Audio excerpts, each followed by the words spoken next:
Sorry, are we live? Okay, the live stream is up. Sergeant, with your recording, please. PC recording good. Recording to the cloud, all set. Thank you. Good afternoon, everyone. Welcome to today's remote New Sorry, York. are we live? Okay, the live stream is up. Sergeant, with your recording, please. Sorry about that. Welcome to today's remote New York City Council fiscal 2023 preliminary budget hearing of the Committee on Aging. At this time, would all panelists please turn on your videos. To minimize disruption, please place electronic devices to vibrate or silent.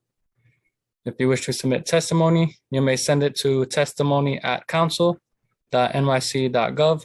Again, that's testimony@council.nyc.gov. Thank you for your cooperation. Chair Hudson, we are ready to begin. Good afternoon. My name is Crystal Hudson, and I serve as chair of the Committee on Aging. Welcome to the committee's hearing on the fiscal 2023 preliminary budget for the Department of the Aging, or DFTA, and the 2022 preliminary Mayor's Management Report, or PMMR. Thank you to Commissioner Cortez Vasquez for joining us. Following testimony and questions with DFTA, we will hear testimony from the public at approximately 3:30 p.m. Thank you to those older adult advocates who have joined us today. I'll keep my comments here brief and request that the commissioner keep her oral testimony to about 10 minutes so we can move on to questions from council members and the public. Older adults and the Older Adult Service Network have faced unprecedented challenges in the past 2 years due to COVID-19. As the pandemic ebbs, I look forward to working collaboratively with providers and the administration to help New York's 1.7 million older adults make a strong recovery from this difficult period. DFTA has a critical role to play in assessing and meeting the needs of older adults and collaborating with the service network and the council to harness best practices and scale innovative approaches. DFTA's fiscal 2023 preliminary budget is almost $460 million, down $105 million from the fiscal 2022 current budget. After a short period where the department's budget finally exceeded 0.5% of the city's overall budget, its fiscal 2023 total falls again below that threshold. The $53 million Recovery Meals Program, which provides home-delivered meals to older adults previously served by the citywide Get Food program, is set to expire this year. We heard earlier this month that perhaps 3,000 older adults may require these meals in fiscal 2023, and I look forward to hearing updates on these figures and how the budget will change to accommodate those in need. The budget also lacks over $43 million in one-time council discretionary funding for senior services, ranging from elder abuse prevention programs to support for diverse populations, from Holocaust survivors to immigrants to LGBTQ older adults across all 5 boroughs. While DFTA should be commended for making good on the prior administration's commitment to raise the home-delivered meal reimbursement rate with a baseline $9.4 million, this is the only new need in the preliminary budget. DFTA sustains a 2.6% cut, or PEG, driven by the removal of 12 vacant positions, a swap of city funds for federal revenues, and a slowed rollout of the geriatric mental health program. These are concerning cuts at a time when DFTA surely needs greater resources to conduct its work in the recovery from COVID-19. Unfortunately, the inability of older adult centers, or OACs, to accommodate more than 25% capacity has made their reopening a more protracted affair. Data trends in the PMMR confirm this view and suggest that the department has a long way to go to restore its pre-pandemic service levels across nearly all its core programs, such as older adult participation at centers and home care and case management. That said, there is an important opportunity to reach additional older adults thanks to the new 3-year contracts for both OACs and naturally occurring retirement communities, or NORCs. These contracts, a long time coming, expand the service network by a combined 31 sites. I look forward to hearing how enhancements the council fiercely advocated for last year, including opening new sites, baselining immigrant serving centers, adding funds for marketing and outreach, and expanding technology and mental health services, are being advanced by the department today. DFTA's capital commitment plan, the smallest in the city, totals $49 million over 5 years. The council funds half of these projects.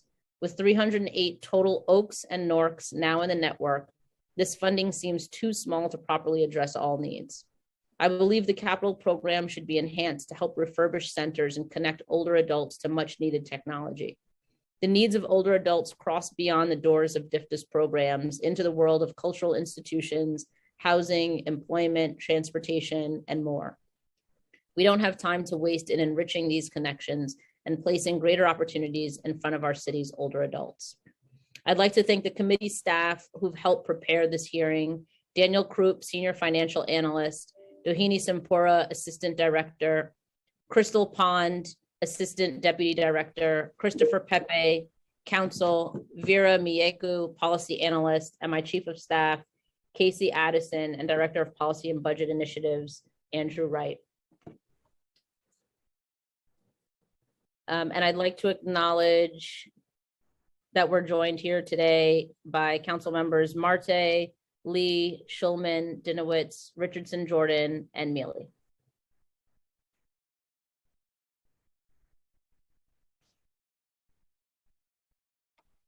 All right, thank you, Chair. My name is Crystal Pond, and I am Assistant Deputy Director to the Human Services Division, which oversees the Aging Committee. Before we begin, I want to remind everyone that you'll be on mute until you are recognized to speak, at which time you'll be unmuted by the Zoom host. If you mute yourself after you have been unmuted, you will need to be unmuted again by the host. Please be aware that there could be a delay in muting and unmuting, so please be patient. During the hearing, if council members would like to ask questions, please use the Zoom raise hand function and you'll be called on to speak. We will be limiting council member questions to 5 minutes, including responses. Before we begin testimony, I will administer the oath. To all members of the administration who will be offering testimony or will be available for questions, I will read the oath and call on each of you individually for a response. Do you affirm to tell the truth, the whole truth, and nothing but the truth before this committee and to respond honestly to council member questions? Lorraine Cortez Vasquez, Commissioner of the Department for the Aging. Thank you. I do. And Jose Mercado, Chief Financial Officer for DFDA. I do. Thank you. Commissioner Cortez Vasquez, you may begin when ready. Thank you very much. Good afternoon, Chair Hudson, Chair Brennan, and the members of the Aging and the Finance Committees. I'm joined this morning, as you've just met, Jose Mercado, our Chief Financial Officer. As Commissioner for the Department for the Aging, I thank you for this opportunity to discuss DFDA's preliminary budget for fiscal year 23. In addition to working to eliminate ageism and ensuring the dignity and quality of life of older New Yorkers, providing high quality services and resources are among the department's top priority. To support this work, our FY23 preliminary budget, as you had mentioned earlier, is of $459.7 million in funding, of which $273 million are city tax levy funds. Of this total allocation, $229.6 million supports older adult centers, $50.8 million is directed for home delivered meals, $38 million for case management, $34.4 million to support home care services for older adults who are in need of care to remain in their home and in their community. These individuals are not Medicaid eligible. $15 million for NORCs, which are naturally occurring retirement communities, and their congregate programs. $8.1 million for caregiver services that support family or individuals who care for an older adult to ensure that they can remain in home and in their community. Through the support and advocacy of important stakeholders, we have also advanced many efforts to help New Yorkers, many who were not known to DFDA in the midst of this unprecedented pandemic. The last year challenged us to do more with our existing resources. That work that the department has done has been a source of pride for me, the staff, and the city.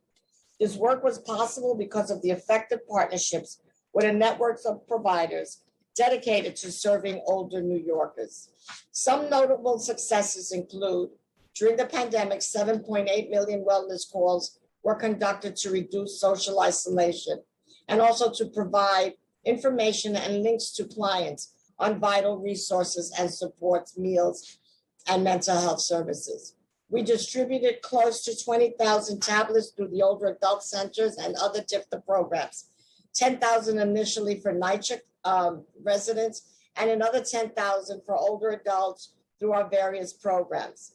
This effort ensured that older adults have the tools and skills necessary to keep abreast of the myriad of virtual programming that was developed during the pandemic and to connect with their family and friends.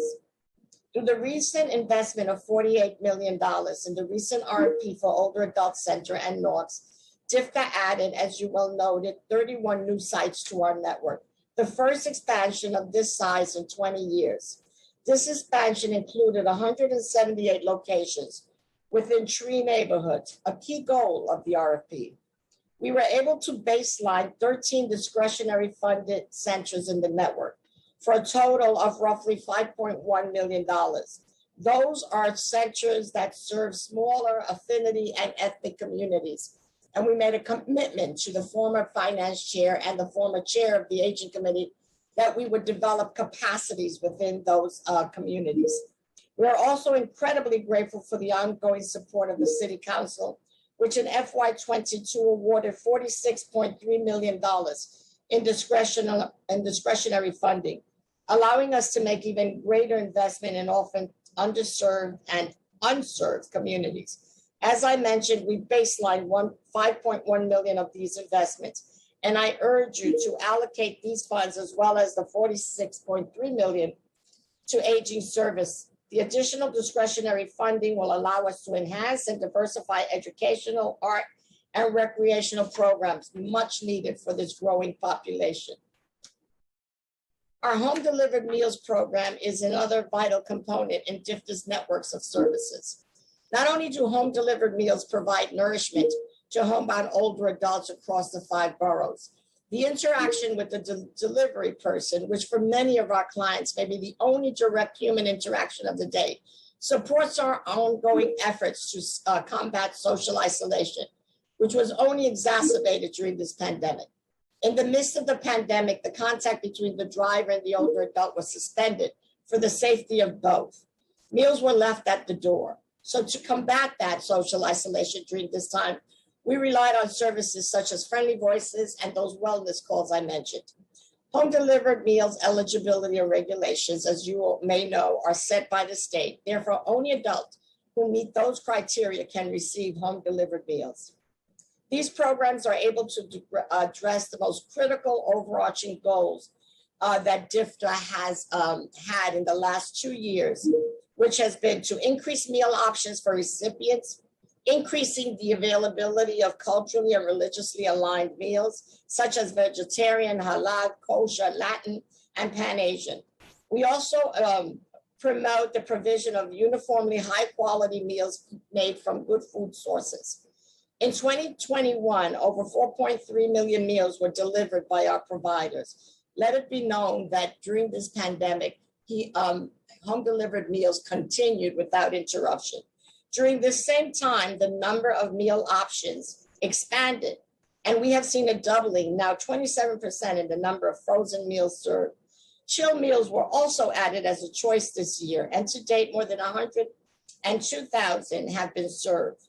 Each of these options, in addition to a variety of food, enables the older adult to make decisions about when and how they want to eat their meals.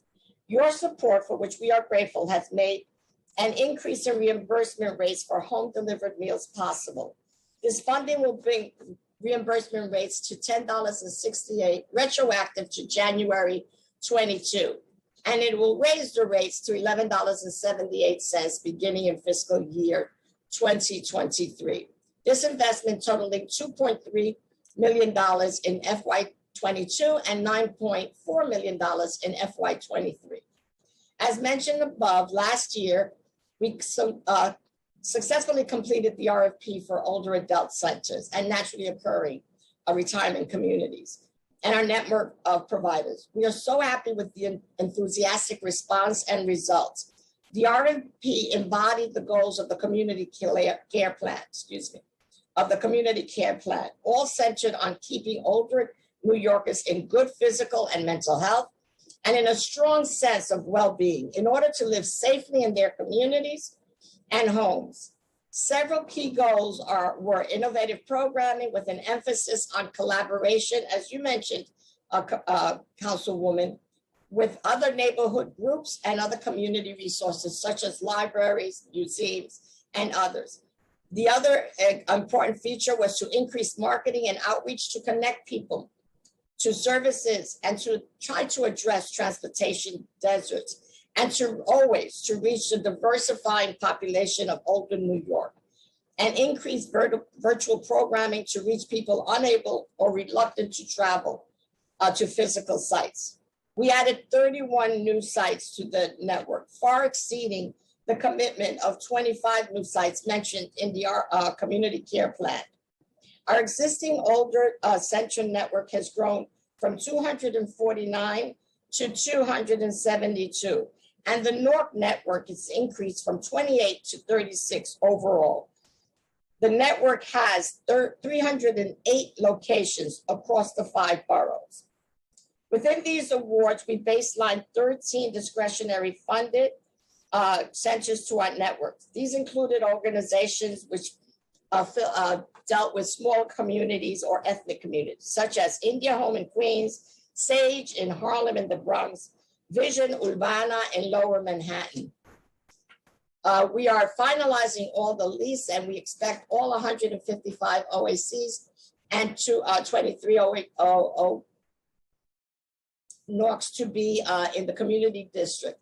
We have 178 sites in tree communities, which was a major goal of this RFP. The goal was to expand funding, to narrow inequity, historical underfunding, and to make sure that we have services in the tree communities. The pandemic has been a strain on all of us, our families and our community.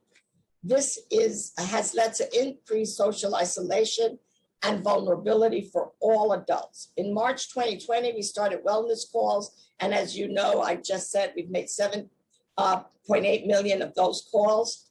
But these calls serve more than just an entry point for social isolation and a method to combat social isolation, but they also are an entry point for referral to services, to food, to friendly visiting, elder abuse programs, mental health, and other services.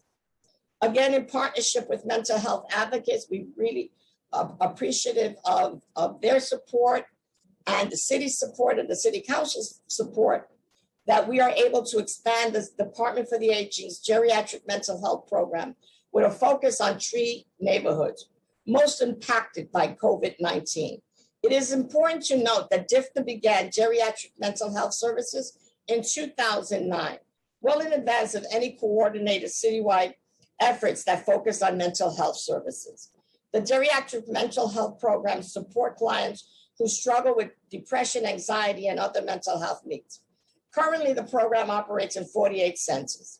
With the expansion, we'll be able to operate in 88 centers across the city. What we're pleased about is that we've created a model called Hub and Spoke, which allows us to go into communities that might traditionally, and centers that might traditionally not be eligible to serve as a geriatric mental health site, as according to the State Department of Mental Health.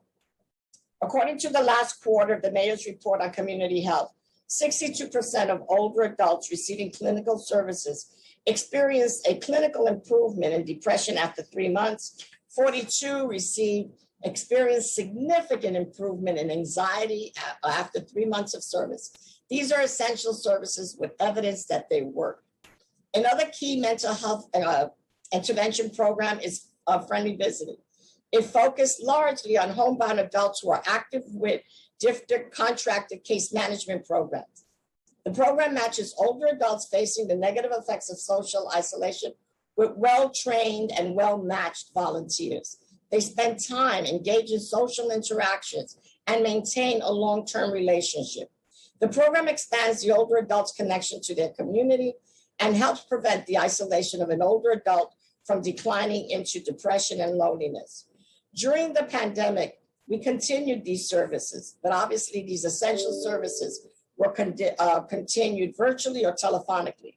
I encourage all of you and anyone that you know to sign up as a volunteer. You can call Aging Connect at 212-244-6469. In addition to the pivots made to address the pandemic itself, DIFTA was a key partner with the efforts of the Vaccine Command Center, among other agencies in the vaccine COVID-19 vaccine rollout. DIFTA activated the provider network. DIFTA activated the provider network to contact individual older adults to distribute information about the vaccine, as well as to assist them schedule their appointments, including in-home vaccinations. DIFTA and its provider network, along with other community-based organizations who were trusted voices in the community, worked together to increase awareness and mitigate misinformation via calls, email, flyers, town halls, and meetings. In December, DIFTA launched the Stop Rampage PSA campaign, a COVID vaccination PSA for older New Yorkers. Rampage is a clever, opportunistic avatar who desires to prey on vulnerable older adults. The PSA's goal was to provide information and to have older adults take control of their decisions by speaking to their doctors about vaccination and whether they should vaccinate and why. It was translated to Spanish and Yiddish to match those communities with high unvaccinated rates. It has been featured on television, newspaper, print, and digital sites, social media, and outdoor media like bus shelters. The English and Spanish PSA are currently airing on local television. The vaccination efforts themselves have included participation of over 35 older adult clubs, over 40 mobile vaccination units, along with hundreds of provider partners and their staff supporting outreach to adults in New York. We also supported the North Vaccine Pod Initiative, an in-home vaccination project, and increasing vaccination within tree neighborhoods. This effort continues as DIFTA is partnering with Health and Hospital Test and Trace Division to deploy mobile vaccination and clinical sites throughout the 5 boroughs. I cannot reiterate enough how important our provider community and our network has been through this process, from calling older adults to scheduling appointments, disseminating information. None of this work could not be done without the support of our providers in the community. I continue to be proud of the great work that DIFTA and providers accomplished with our resources. The last 2 years have highlighted the resiliency of older adults, as well as system gaps that should be strengthened in order to allow older adults to live in their communities for as long as they desire. I presented data on services, funding needs to support the growing needs of this vastly growing and ever-changing older adult population. But what I never lose sight of is that as I make these presentations, all that data represents are individual people, people who have served the city with dignity and distinction, that have helped shape and build the communities that they've lived in or that they currently live in, that continue to serve this city through their volunteer and civic service, people who never lose sight of the importance of their vote, and thereby are a major part of the voting rate in this city. Individuals who are our neighbors, active members of our churches, synagogues, mosques, and other religious institutions. They are our family, our mothers, our grandmothers, aunts, and uncles. And as recently stated by Speaker Adams, the jewels of our city. That is what this data represents. I look forward to our continued partnership to explore ways to match services to meet these increasing demands. Never forget, this population is growing. By 2030, there will be more people over the age of 60 than under the age of 18. We're excited to continue to work with you to innovate services, to expand services, to respond to the changing needs of this population and our city. Together we can do this. As always, I'm grateful to the chairs of the committee for your advocacy, your continued support, and I welcome your questions. I made it under 10 minutes, and I was talking so fast. Thank you for that. You're welcome.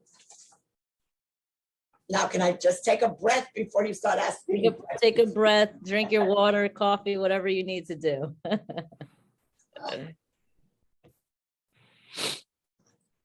I wanted to honor the 10-minute rule. Go ahead, I'm ready. We do very much appreciate that. So, okay, you good? I'm fine. Perfect now. Thank you. Okay. So DIFTA's fiscal 2023 preliminary plan includes only one new need: to raise the home delivered meals rate, which was a commitment of the previous administration. What's DIFTA's vision for older adults as they recover from the pandemic, and how is that expressed in this budget? We have, and I think we mentioned this in the last budget, we have had ongoing discussions with OMB about two things. The growing need, obviously, of the home delivered meals population. And as I think I've said before, I may have said it to you individually or to the group. Naturally, we have an 800-person increase annually. That was pre-pandemic. When we did a calculation early in the pandemic, we estimated that it would reach 1,500. Our current numbers are that we know that the home delivered meals, demand of home delivered meals will increase to about 3,000 a year. If that pace continues, that's the conversation we have with OMB. They're aware that this is not one time, but that this is systemic and longstanding. And we are in partnership with them to keep that discussion going. And we also know that the companion piece to home delivered meals is case management agencies, because they are the entree point. So that is the trajectory moving forward. That's the magnitude. In addition to that, Councilwoman Hudson, we have worked very closely with OMB and looking at recovery meals, because we see that in recovery meals, when last time we spoke, it was about 11,000. Every day it keeps going, every week it keeps going down. We're now under 10,000 or very close to 10,000. And we see that, but we know that many of those individuals are going to find themselves needing home delivered meals, not being food insecure. That's one issue that we're dealing with, but with the fact that they might find themselves now in need and infirmed and unable to provide their own daily needs.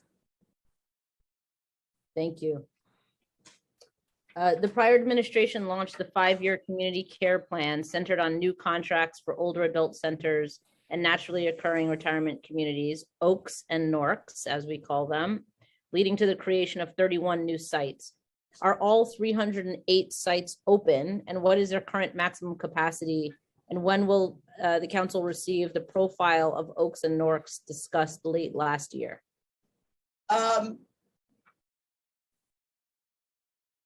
Open, I'm not, they're all registered with the exception of one. All of the contracts are fully registered with the exception of one, which has to do with the Financial Control Board beyond our control. Everybody else has been registered through the Controller's Office, we're pleased to say. And they're all ready to operate. We're hoping that they operate, but in terms of fully opening, as you know, that there was a desire early on for all of the centers to open. We were doing really well in terms of seeing that progressive reopening growth. And then Omicron came and we went right back down to a low physical plant issue, and many centers closed. What I can say with great happiness and pride is that the work with the Department of Health has realized that they just allowed us to eliminate the 25% capacity mandate and allowing us to open at 100%. With some guidelines, obviously masking and some other guidelines, recommended guidelines, many that are already in place, but that may be a game changer. So as we see the city reopening and more people feeling comfortable, we believe that there will be a full reopening of the centers, definitely by the summer, and as the weather gets better. Okay. And sorry, did I miss the current maximum capacity? Jose, can you tell us what the current maximum capacity is?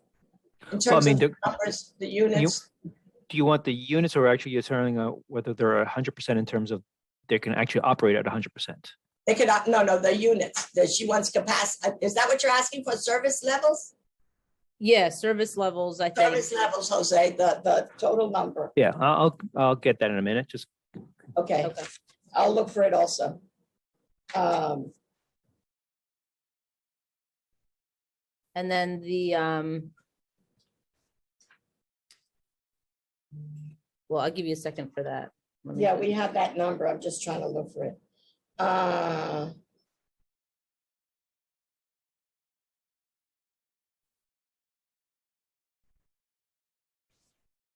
This is not the number. Okay, We'll keep While looking. you- for yeah, okay. I'll continue. I'll find it. All right. I mean, we'll Okay, have it no here. problem. While you look at that, also the, when can we receive the profile of the Oaks and Norks that were discussed late last year? I think that was provided, but I will make sure that you get that total list. If you remember, let me just say that when new council members came in right after the election, we put together all of the services in each district. We use district maps and community district maps, and we overlaid them with Councilmatic. And we put all of the services in a particular district. We have that for the 51 Councilmatic districts. We've given that to each one of you, but I'll make sure that you get a comprehensive list of all of them, all right? All right. awesome. Thank So you. we have currently an average participation rate of 15,800 On a daily basis. on a daily basis, correct? Okay, Which is a tad lower than it was pre-pandemic. do you have the exact difference? I can tell you that, Jose can do the math. The pre-pandemic rate was anywhere between 23,000 and 25,000, depending on the season. And so that distinction is probably making up for the fact that for this year, for a good quarter of the year, centers have been not operating fully. Right. Okay. Thank you. I appreciate that. You're welcome. How's DIFTA using the $2 million for additional marketing and outreach funds added last year to get older adults back into centers? Yeah, that was a focal point of the RFP. Yes, sir. And so, yeah, thank you for asking that. Right now, we've been working with each one of the programs and asking them, what are they doing? What are some of the strategies that they're employing? And Luella Biles, who is the assistant commissioner for the Bureau of Community Programs, and her staff have been having those conversations. And what we're going to do with some of that data is pull together a work group so that we could get some of the best practices and make sure that they're employed throughout the city. But they involve all of the things like social media, use of community, other community partners, use of local television, ads, and things of that nature. Okay. And just going back to the average participation rate, do you expect that number, the 15,800, to change by the end of this fiscal year? I think that we'll see that change start being reflected in the beginning of the next fiscal year in 23, all right? And I'll tell you why. Because a part of this year was pretty dormant period. So we do see that will increase, but we'll see that a more realistic number by 2023, probably July, August, what realistically may be average daily participation rate. Right. Just a reminder that we were capped at 25% and we just lifted that cap on Monday to 100%. So that's the reason why like the commissioner mentioned, it'll be a slow growth. Okay. Yeah. But potentially, it's a couple months until June, or July Right. 1. So Right. potentially, okay. So I think it'll be a combination of two things. It'll be one, the lifting of the cap. The other thing is warmer weather, and knock on wood that there'll be no more setbacks. Yes. DIFTA has a transparency issue in not reporting its senior center services utilization rate indicator, even though it is marked critical. Will DIFTA provide this data to the council? Yes, I'll get back to you as to why we haven't done that. Okay. And it might be, it might be because programs was closed for so long. But I'll get back to give you a clear answer as to why that's so. Okay. And then just getting into the PEG a little bit, vacancies. Vacancy rate currently at DIFTA is 11%, which is higher than the citywide average of 3%. What's being done to staff up these approximately 36 vacancies? And what's the impact of these vacancies on contracted older adult programs? So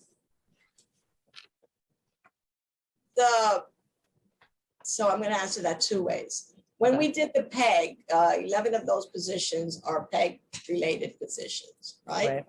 And what we did was we distributed those vacancies across the bureaus so that there was no one bureau. And in particular, I was very protective of the Bureau of Community Programs, which is what I call the heart of DIFTA, which is where most of the programs are under. But we're being very, very vigilant. And also, again, with OMB, impressing upon them the need to, one, fund all of our, support and approve all of our grant funded positions, and also working with them on the number of staff vacancies and the impact it has on us. We have not seen anything. We do not expect to see anything moving forward, any downfall, but should programs get fully operated, we're going to closely monitor that to make sure that we do not have slippage in contract management services. Okay. And then getting into the, Just want to point one thing out, please. It was a PEG of 12, not 11. okay. Right. No, but she was talking about the 11 vacancies. It doesn't matter. Thank you. Okay, I appreciate that. And then for the Get Food Recovery Meals, the $53 million program, which provides home delivered meals to older adults previously served by Get Food, is set to expire at the end of this fiscal year, or at the end of fiscal 2022. We heard earlier this month that there are thousands of older adults in the program who may need to be transferred to DIFTA's baseline home delivered meals program in the next fiscal year. What is the current estimate of how many older adults will need these meals come July?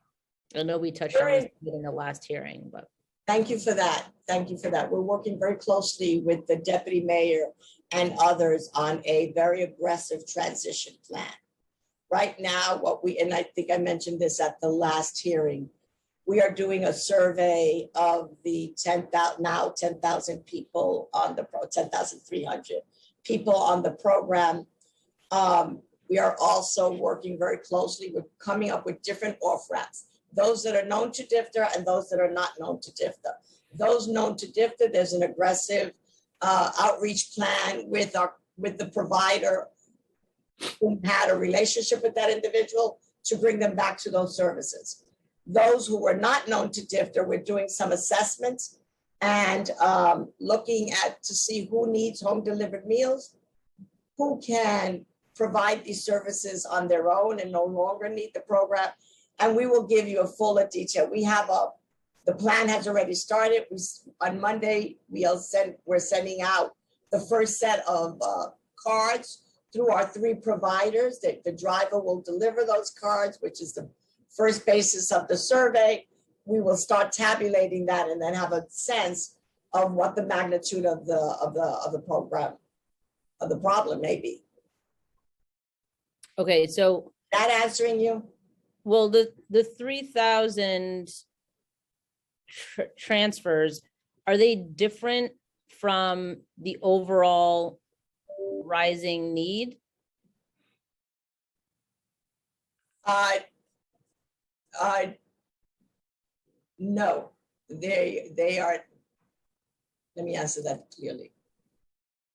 The 3,000 that we mentioned that will need home delivered meals Right, may include some of these. We don't have a definitive number of which of these may need additional home delivered meals. We started looking at, we had 3,000 people who potentially could be qualified for home delivered meals. That's what I testified the last hearing.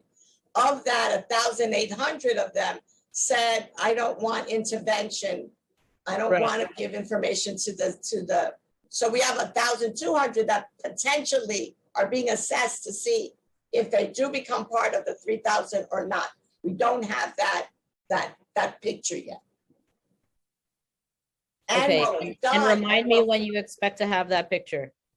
we should have that. I believe that the cards come back a week after, the following week we get the cards back. It takes us a few days to tabulate the data. And I would say no more than 2 weeks. We should have a sense in 2 weeks what the magnitude of the problem is.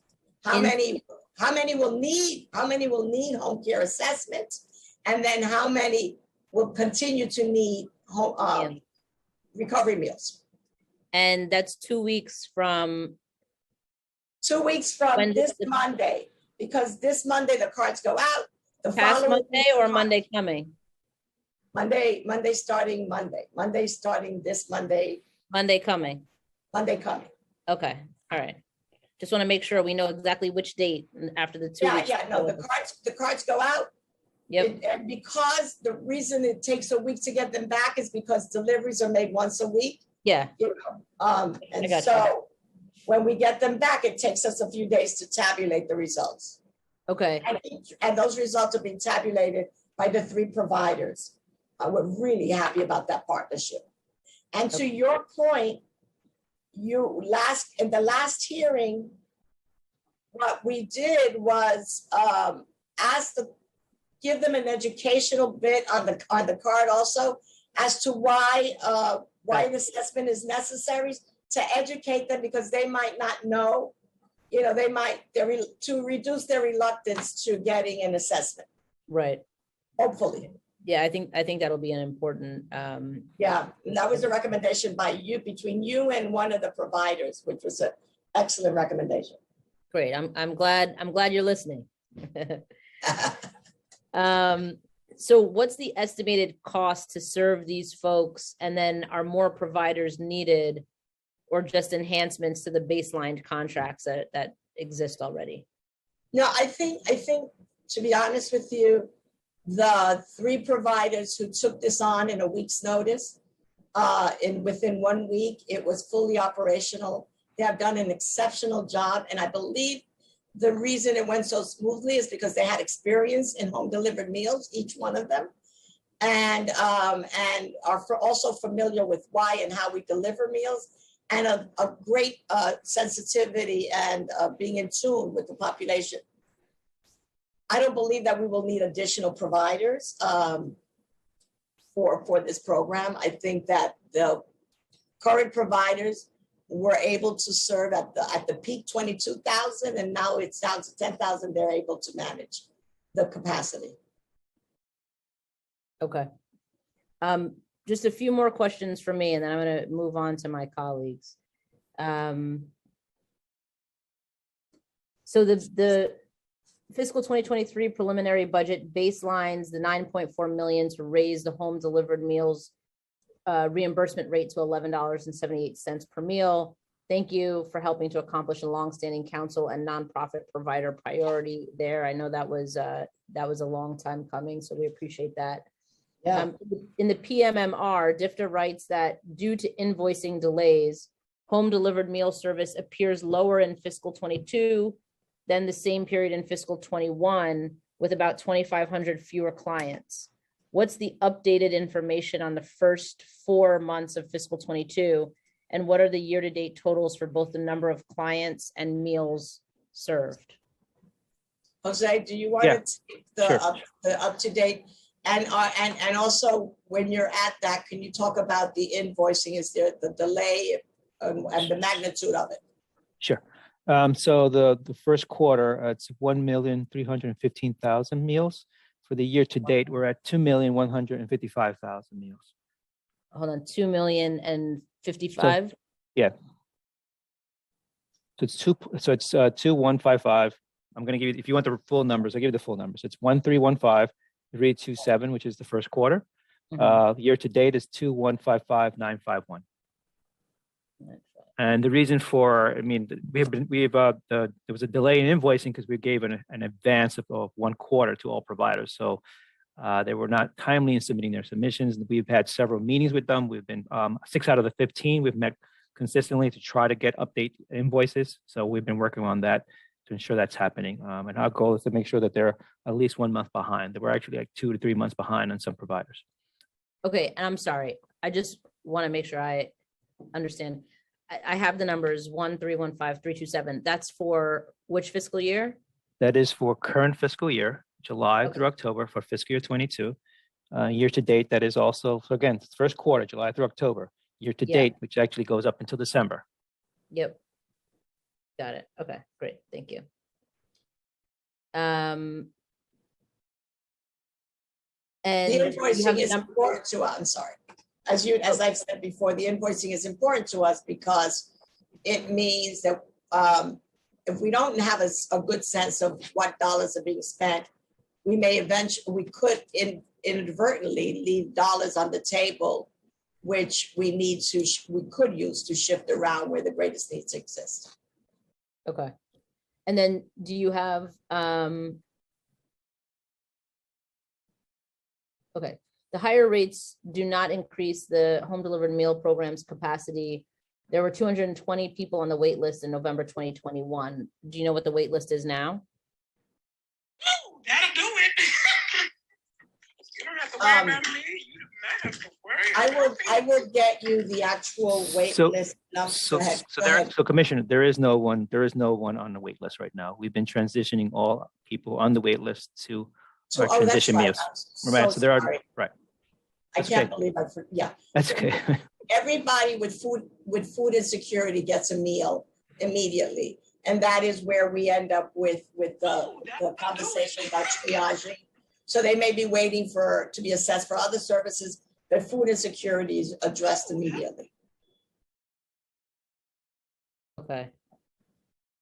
I think we're getting a little bit of interference Somebody's got background noise. from somebody's Ooh, that'll Music. do it. computer. I don't. Okay.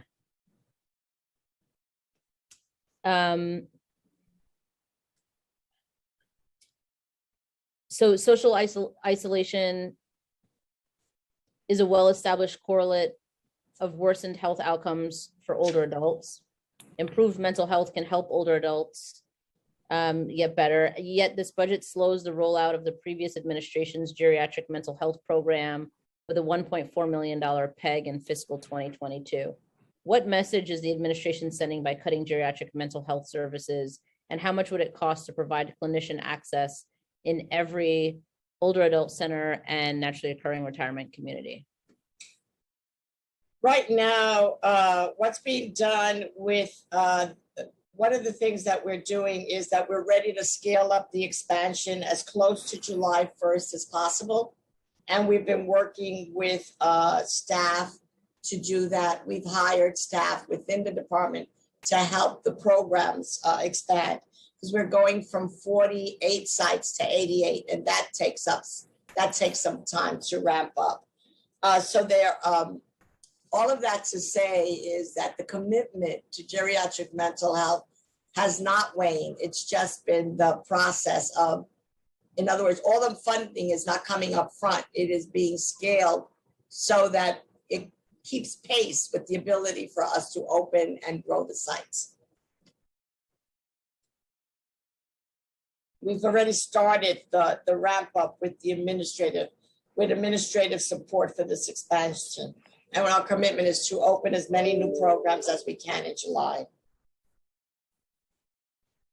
Okay, do you know how much it would cost to provide clinician access in every Older Adult Center and Naturally Occurring Retirement Community? You know, we did that, we did that to expand to 108 sites. We did that analysis. I'll look it up and give that and provide that for you after this hearing, okay? Okay. Thank you. And remember that we could only, because the geriatric mental health site and the conditions of a site are regulated by the state, we have a limit as to how many actual sites can service geriatric mental health centers. So that is why we have this hub and spoke model, so that we bring older adults to some of these sites rather than not have services available to them. Okay. And all right, I'll end there for now. I want to make sure I get to my colleagues. We'll start with Councilmember Lee, followed by Councilmember Schulman, Councilmember Mealy, and then Councilmember Richardson Jordan. And just as a reminder, to please use the Zoom raise hand function and you'll be added to the queue. And if you can keep your questions to about 5 minutes, including answers, that's always the goal. But, you know, I totally understand if it goes over a little bit, so don't worry too much about it. And please wait for the Sergeant at Arms to tell you when your time begins. And then the Sergeant will let you then know when your time is up. But I think you're all seasoned at this by now. So with that, I think we'll start with Councilmember Lee. Time starts now. Okay, I will try to get this done in 5 minutes. Hi, Commissioner, how are you? Good to see you again. And I have a bunch of questions, so I don't know what's the best way. I'll try to quick fire them out. But I'll start with the last point that you just brought up, because curiosity wise, because we used to run I used to run an Article 31 plus the DFTA, but I know that when it comes to the satellite centers, they're usually much looser in terms of regulations. And so are there other reasons, like in terms of the space? So are there other reasons why the numbers would be low, or are there other barriers or challenges you guys are seeing on the ground in terms of why there aren't services offered? And just out of curiosity, of the clinicians that you're partnering with, how many of the languages are being offered also? That's part of the requirements. They have to provide services in the language of that particular community. And that's something that we're monitoring very, very closely, Councilmember Lee. So let me go back to the original question. The only limitation is, you're right, we loosened the requirements for satellites. The only limitation for a satellite would be space. So if they have no ability to have any space to have, you know, some kind of privacy, then that's the only limitation, which is why some sites that were what we would call social clubs before will probably not be included in that constellation of sites. But you're absolutely right. Which is why we like this hub and spoke model. You know it well. I think what I'll do is send a copy of the design to the committee so that everybody's familiar with it. Okay. And then also really quickly for the home delivered meals, because I know that you guys know this better than anyone, but you know, first of all, thank you, because 1178, bringing that up to the national urban rate is great. But I think those numbers have been like that for a while. So like, you know, in terms of the increase of food costs, gas prices, all the things that go into providing the Meals on Wheels, how do you think that's going to impact that cost? Do you foresee it going above the 1178? And then also the second part of that question is, for a lot of the subcontractors, is there a mechanism or way that DFTA is able to make sure that subcontractors are also getting a fair portion of that fund? Because I think depending on who the contractor is, they give various rates and different rates. And so, you know, either way, the subcontractors still have the same costs, right? Because they're still providing meals. And so is there a way or mechanism that DFTA can place in order to make sure that the subs are also getting their fair share of funding? You know from personal experience at KCS how that became my #1 issue of parity and funding. And I made sure that KCS was not getting a subpar rate for the work that they were doing. So my answer to you is yes, it's something that I'm extremely vigilant on to make sure that the subcontractors, particularly our nonprofit subcontractors, are getting a fair price for that, for those services, number one. So you know that from our personal experience. Secondly, in terms of, we're in close conversations with OMB about the inflation rate. And, so right now the 1158 or 68 did take into account some inflationary figures, but we're also talking to them because they know that the two things that have escalated in cost are things that are key to home delivered meals, which is food costs and gasoline. So that's an ongoing conversation with OMB around home delivered meals, which is estimated at about a 7% inflationary rate. Awesome.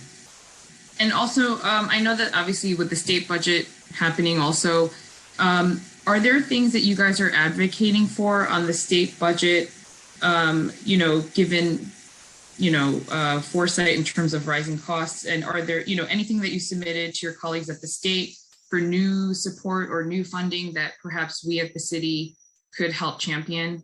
Because I think Councilmember Chair Hudson and I are definitely all about putting more money into DFTA. And so how can, if there's any new initiatives or new funding, if you could let us know about that as well. So thank you very much for that question. I welcome any advocacy support that we can. We enjoy a very strong relationship with Assemblymember Ron Kim, who's the head of the Time agency. expired. I suggest that we start talking in tandem. The thing that we've asked them for is, no surprise to anyone here, the increasing need for home delivered meals.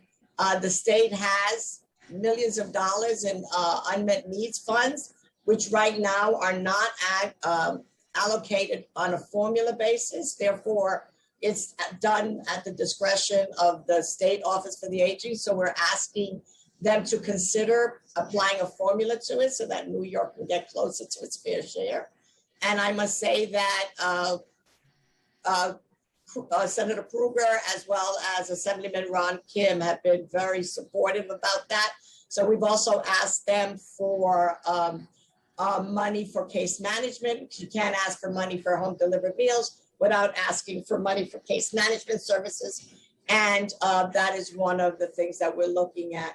And to pick up, because I do listen, to pick up on one of the conversations that you had with us rather directly, was to look at, how is it that we're looking at case management agencies? And do we have an opportunity to expand the pool as well as to reflect more community-based ethnic sponsors? And we're looking at that very closely, particularly with the case management RFP that's going out. So I thank you for that suggestion. So those are the two things that we're advocating for. I'd be more than happy to send you the points. And then we're also looking at the state for some additional supports around Department of Transportation and Vision Zero requirements around senior centers. Okay. And just one real quick question. Sorry, Chair Hudson, if I could ask one quick question. Aside from the traditional geriatric mental health services that have been part of the budget, are there any other, given that we're still, there's going to be ongoing needs with the seniors in terms of the mental health, social emotional front, are there any other programs that you're looking at, maybe not so formal with the Article 31s, but like, any other additional mental health related programs that you're planning on adding? Yeah, thank you. We're looking at friendly visiting. I think it's a great supplemental program. It has a much further reach. We're also looking at friendly voices and seeing how can we modify friendly voices to make it more of a sustained relationship, like friendly visiting, other than a one-time relationship. And those are the kind of things that we're looking at other than, the geriatric mental health centers. Well, hi, Tiffany. Okay. Thank you. I'm sorry, council member, come on. Yes, I'm gonna say hi to her too. Okay, thank you so much. you're Is that welcome. everything, Councilmember Lee? Okay, cool. We'll come back to you. And I'll kick it over to the other Crystal on the line, Crystal Pond. Thank you. We'll now hear from Councilmember Schulman. Thank you. Time starts now. Thank you very much. Thank you, Chair Hudson, for doing this this hearing, and Commissioner. So a question for you. So vaccinations for COVID among seniors who are 65 and above is pretty low. Has any thought been given to coordinating with the Department of Health and Mental Hygiene in terms of home delivered meals and hooking them up with at-home vaccines? The rate citywide, Councilwoman, is not low. What's low is the rate among those who participate in different programs, which is something that we're looking at, and lower than what we would like to see. I believe that the rate is somewhere around 70%. I'll confirm that. We have and we're with the Department of Health and the track and trace division. We are being very aggressive again about the in-home vaccination program that we have that has been successful, and we're looking to expand that. So what I'm saying is that can there be a coordination between those that get meals at home and then offering them the at-home vaccines? That is the first line of approach that we use, but Okay. we have to get the consent of the older adult to get vaccinated. All right. And also, you know, the federal monies ran out today around folks who are undocumented and being able to get the vaccines and all of that. So I want to know what plans that you might have in place for older adults who are undocumented. So the beauty of the work that we do is we do not ask status questions. The only question we ask about, all questions that we ask about any kind of identifying, it's all voluntary. And the only one that's mandatory is age, and it's the only one that we ask.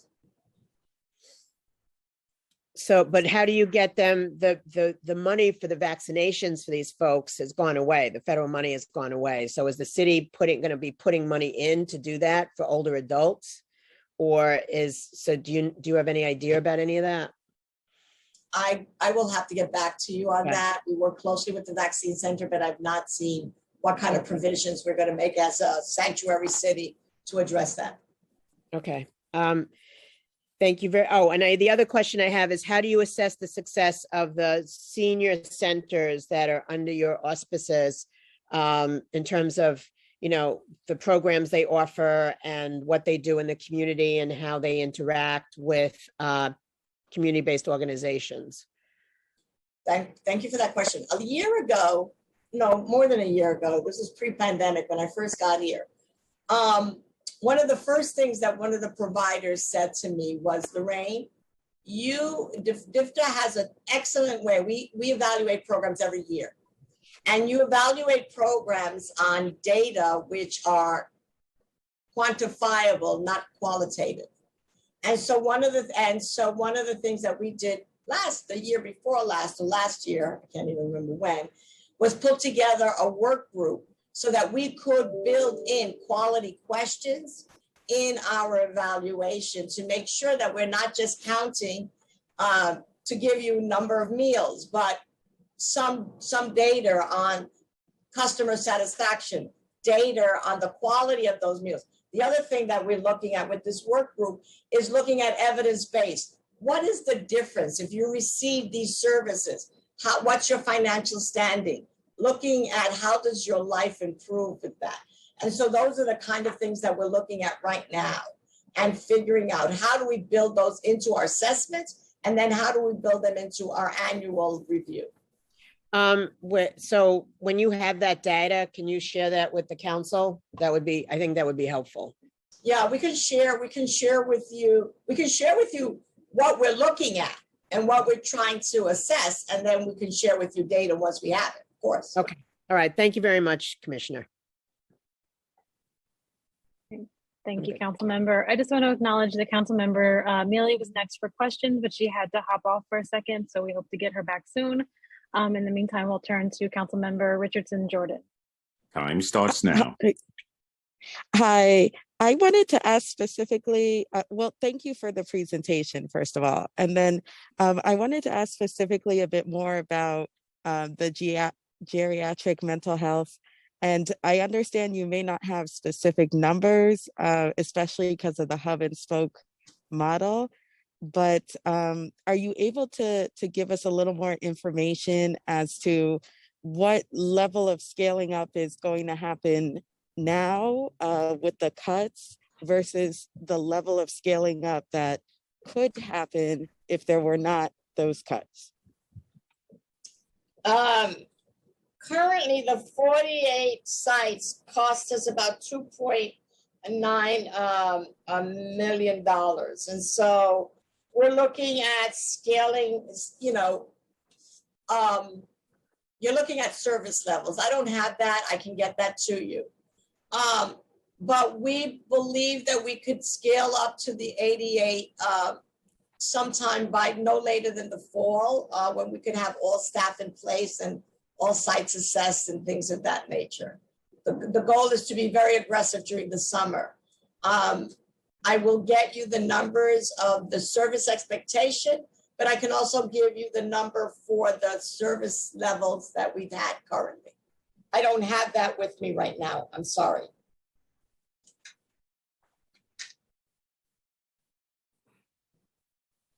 Is that satisfactory?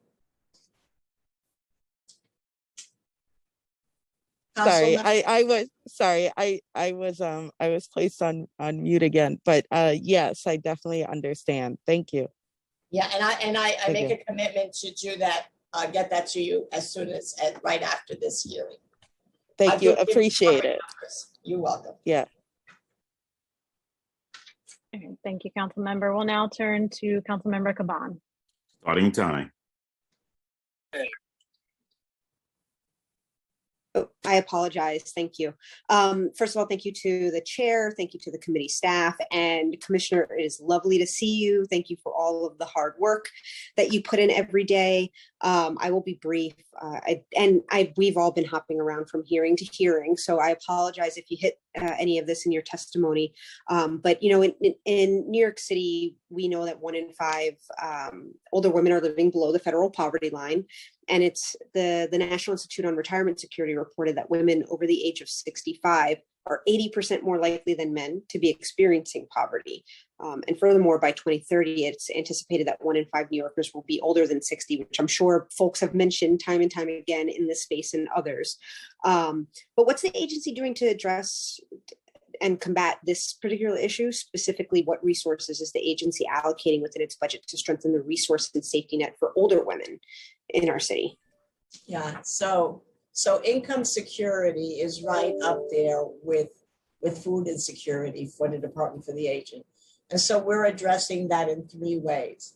The one way that we address that is to make sure that every older adult, woman or male, has access to all of those benefits that contribute to their income security, whether it's SNAP, any of those kind of benefits.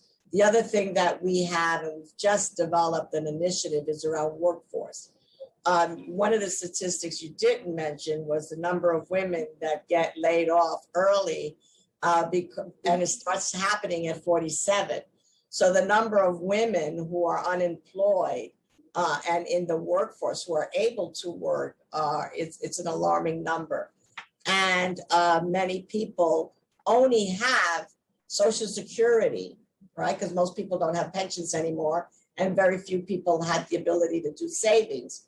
And so for us, for making sure that people who want to work can work. So we're starting a whole workforce initiative We're working, right now, we are just submitting a proposal to AmeriCorps. We have a senior employment program, and we're going to be working with the mayor's office on workforce to basically make sure that this issue of older workers, particularly older women, is part of a larger workforce agenda. And also the thing that I never forget, and I ask each one of you to be a partner with us in, is combating aging. The reason all of this is in place is because it's the last human rights scourge. And you'll tire of me saying this, but I will say this over and over. It's the last human rights discrimination that we have not tackled as a society. And older people get marginalized purely because of age, which then has a major impact on particularly Black and Latina women, who are the lowest of all of those in the income strata. And then this isn't a question, but a brief comment I'll add with my remaining time is that yes, and I also hope, from a holistic perspective, that our neighbors and loved ones who are aging then also get to retire at a good age where they can enjoy their families and grandbabies and all that good stuff with dignity and enjoy enjoy their day to day. And they can do that when they have a level of income security. That's right. Well, thank you. I'm going to yield the rest of my time.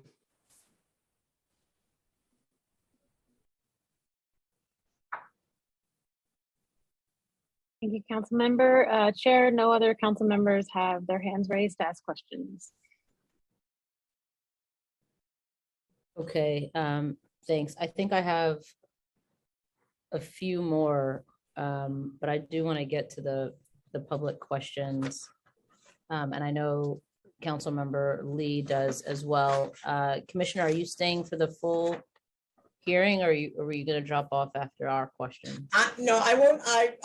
I will make sure that we listen to the testimony so that I could respond to it. But I will have to leave by 4:15 because I have caregiving responsibilities. I have a 92-year-old mom that I have to make sure that I get to see up in the Bronx. Okay, well, certainly all of us on this call understand that. So if the members of the public will allow, I think I have a few more questions, and Councilmember Lee does as well. And I don't know if we can get just like maybe I guess you don't have the emojis. I only see Lauren nodding yes. Nobody else's camera is on, but like some kind of general consensus. I just want to make sure folks are okay with that. Okay, cool. I see enough thumbs. Awesome. I appreciate everyone's patience. Councilmember Lee, do you want to go first and then I can close out? All right, no, go ahead, sorry. Okay, no problem. Okay, I want to talk just a little bit about case management and home care. The PMMR presented concerning indicators for home care and case management. Home care service levels fell 10.6% in the first 4 months of the fiscal year when comparing the same period last year. Case management totals fell 9.3% over the same period. The most recent waitlist data shows 346 awaiting home care and 1,400 awaiting a full case management assessment. Do you know what the figures are now? No, I'll get you those figures right now. I don't have that. What I can tell you is that many of the home care services went down because, it's all due to the pandemic, workers unable to home care attendants unable to go to attend to older adults because of their own pandemic issues and needs or family needs. So we know that impacted us greatly. We also know that the waiting list for home care usually centers around, and it's a real challenge for us. It's a conversation that we have with OMB all the time. Is the right now we are capped at 20 hours per week, and the pandemic has indicated for us that people who are again non-Medicaid eligible are are requesting and needing additional home care hours. And so that is one of the things that we're looking at very closely. And we can Okay. show you what the trajectory, and when I give you the numbers right after this, and I'm so sorry I don't have that number with me. I was thinking more of a budget figures. What we will is we'll tell you the number of people waiting for a home care and the number of waiting for increased hours. Okay, I thought you were going to ask me about the home care RFP, but Okay. I guess as long as we can get that from you immediately after the, you'll get that immediately. okay. Michael, yeah. So do you know then, budget wise, how much would it cost to clear the home care and case management wait lists? We have those numbers. You have those numbers now, or you have those numbers to give to me Oh, after? no, we have those numbers because I don't have the numbers of what the. I know you don't have the other ones, but this Yeah. one is a budget one. Right now, we're working with OMB on calculating what those numbers are. So Yeah. we'll share. You're talking about the cost to clear the home care and case management wait lists? Correct, right. We've Yeah. been working on, yep. Okay, got it. So, sorry, just to be clear, those will come with the other numbers then. Yep, and then when you finish, what I'll do is I'll run down all of the data that I promised you, and you'll confirm if it's that or if I missed anything, okay? All right, that's fair. It's been wonderful to see some of the older adult centers moving towards more virtual service offerings, but there's still no unified directory of virtual services, to my knowledge, which by definition can be accessed remotely from anywhere older adults are. Why hasn't DIFTA centralized virtual older adult services, and does it have a plan to do so? Yes, we do have a plan to do so. As a matter of fact, we're starting a library where people can share their resources, because we also saw what a benefit it was and how it could become almost budget neutral. If I could have a master photographer only if my budget allowed it, but now because of virtual programming, I can have a master photographer and I can use those services in any other center. And we're working out those kind of agreements, but we have plans of creating what we call the DIFTA library, particularly to address that issue, so that everybody could have access to a variety of programs, but also to some of those programs that were only limited because some people had higher budgets than others, recreational budgets than others. So that is something that this pandemic clearly taught us. The other issue, the companion issue with that, is for us to be advocates with the state to make sure that we start getting affordable internet access.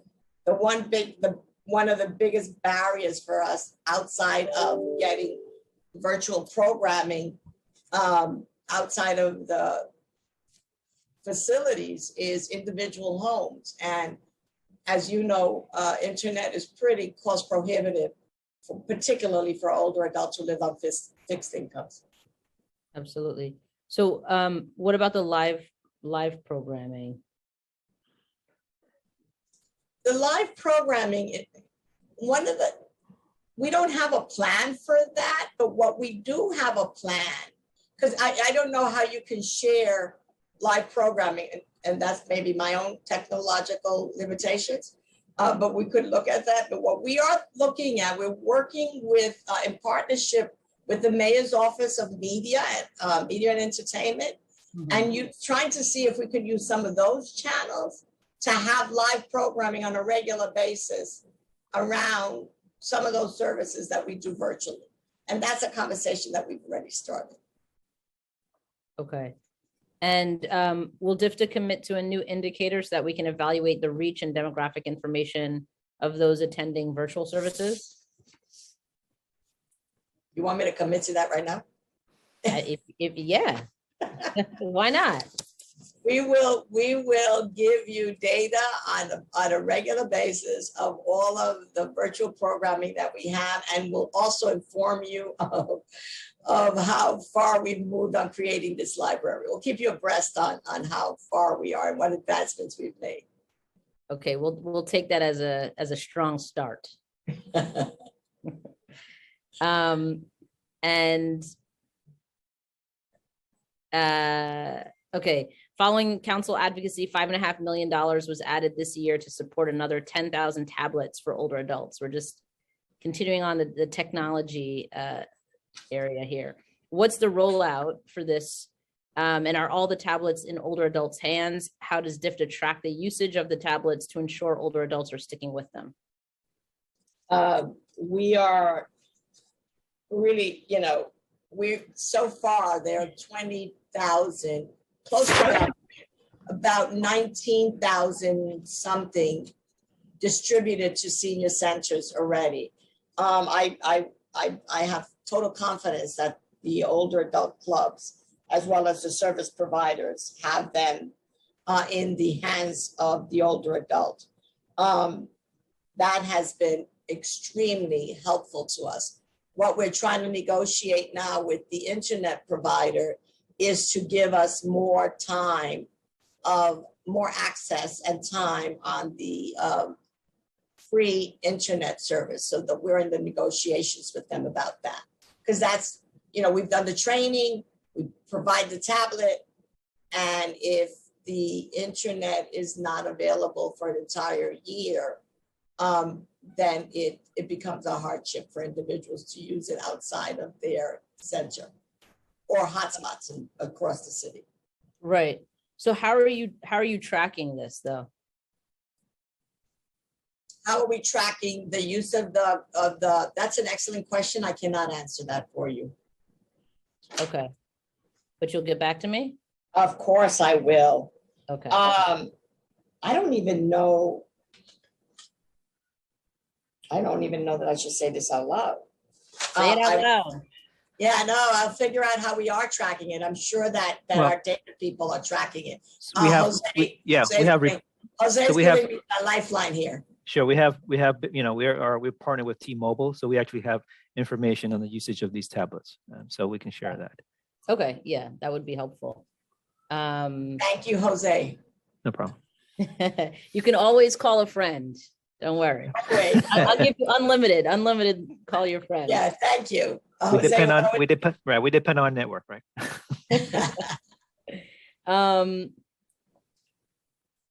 Okay.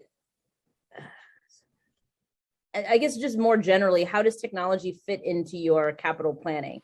So, for example, is there any effort to provide tablets or computer technology to every older adult club or NORC, or to every older adult in need? Like, is that part of the planning process? The planning, that will be part of the planning process, and I'll tell you why. We, as I said earlier, and as you said earlier, virtual programming has just enhanced our capacity, our reach, and the quality of the recreational and educational programming available. So that will definitely be part of our future state. But again, I go back to, that is, that's like giving me a car without gasoline. So we need to make sure that we have accessible internet, so that, as we start expanding this, that older adults across the city can have access to accessible internet. But all older adult clubs and NORCs do have access to accessible internet, correct? Or do we have data on? Well, we know for example, that a lot of us have access to the internet. We don't know the extent of the access. Remember, it's like you can build infrastructure, but the issue becomes more about when they're home, when they want to go online. No, sorry, I'm asking about the older adult clubs and NORCs and things like that. So we're looking to figure out how many of these actually have internet access, how many don't. But that was a question that was asked of us. So we're looking into exactly what extent they all have. We know that basically the majority of the budgets do have internet access in order to basically function within their own infrastructures and provide, the day-to-day operations. So, but again, we're looking into that. Okay. But it's also depending. We know that they all have access, but it's what's the bandwidth, because we know they have access because they have to deal with us electronically. But it's what's the bandwidth to support. It's beyond that, correct? It's beyond the bandwidth, right? Yeah. It's beyond bandwidth, though. Okay. DIFTA's going to caregiving services. DIFTA's direct and contracted caregiver programs, which support those caring for an older person and grandparents caring for children, served about 3,500 folks in the first 4 months of fiscal 2022, similar to last year. Given that the city has said there are upwards of 1.3 million caregivers in New York City, what are you doing to reach this population?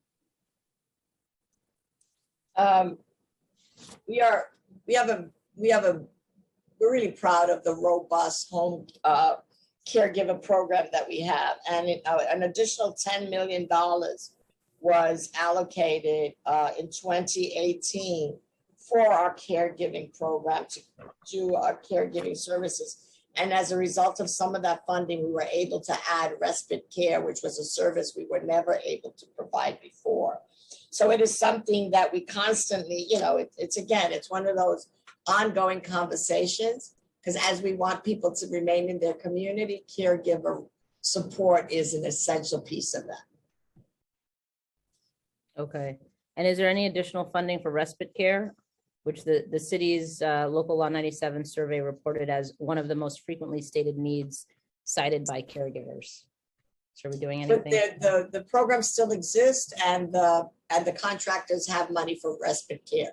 And we're working on seeing how we could expand that. Do you know the amount? The current amount? Jose, do we have the current amount of the home care contracts? Caregiving contracts? Yeah. Yeah, we can share that with you. I'll share it. I don't have it right now, but I'll share it. And then whatever the future amount may be also, if Sure. you're. Right. Okay, all right, thanks. All right, The good folks, thing I'm about round- that council member is that caregiving was baseline, and that was essential. Okay, So, yeah. all right, I'm rounding it out with the last few questions here, and then we'll get to the public, and thanks again for everybody's patience. The fiscal 2023 preliminary budget has 303 fewer full-time equivalent positions than the fiscal 2022 adopted budget. We understand this reflects the ongoing implementation of a change in the payroll mechanism for older adult employment part-time workers, but no programmatic changes.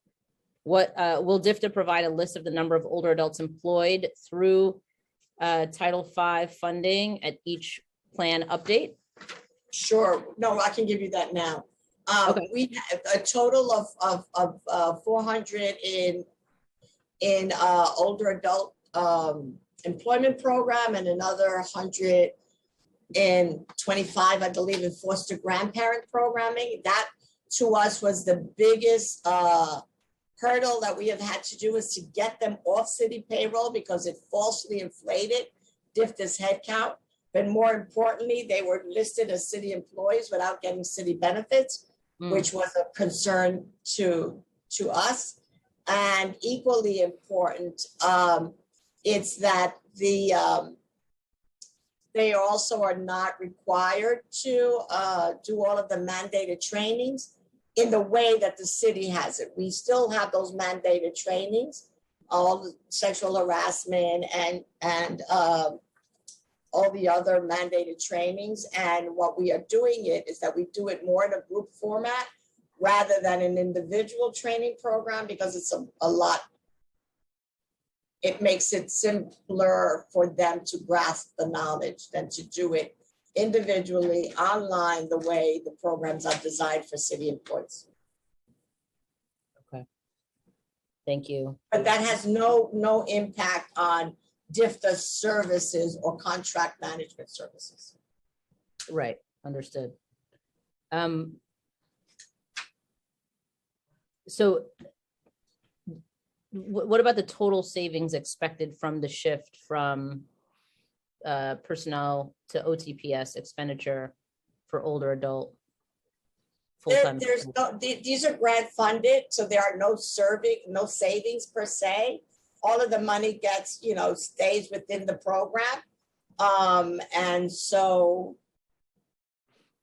if we had more people on payroll to handle that, that money gets reverted back into the program. And so there's no savings per se. And it's all grant funded, and it goes right back into the program. Okay, and then just to confirm, none of the full-time, or sorry, the people that are, the older adults that are in the part-time employment program, do they have the ability to work full-time? And then would any of them be eligible to receive benefits like health insurance? It would, if they qualify for a full-time job, of course, our goal is to unsubsidize as many people as we could. But they will continue with their program, and those who are interested and eligible and qualify, of course, they can apply for any job across the city, which is, our whole goal is to end ageism in the employment practices and using New York City as a model. So, but I want to be real clear that this is a workforce development program and a workforce training program. And these are subsidized positions. And it's funded by feds at the federal government and the state government. Okay. All right, well, thank you. I think I'm letting you go with a few minutes to spare before your deadline here. But as always, as always, really appreciate your testimony and answering the questions and following up with us very quickly, immediately after the hearing with all the requested information. And thank you also to Jose. I will kick it back to our moderator, Crystal Pond, and also just one more thank you to the members of the public for your patience in allowing me to finish out the questions. Great, and then what I'll do is I'll send you, Crystal, both Crystal Pond and Crystal Hudson, I'll send you an email following this to recap what I believe I owe you based on this conversation, and you will confirm We'll keep you honest. or keep me honest. Yes. All right, bye-bye. Bye-bye, thank you. Okay, thank you, Chair Hudson. We will now begin public testimony.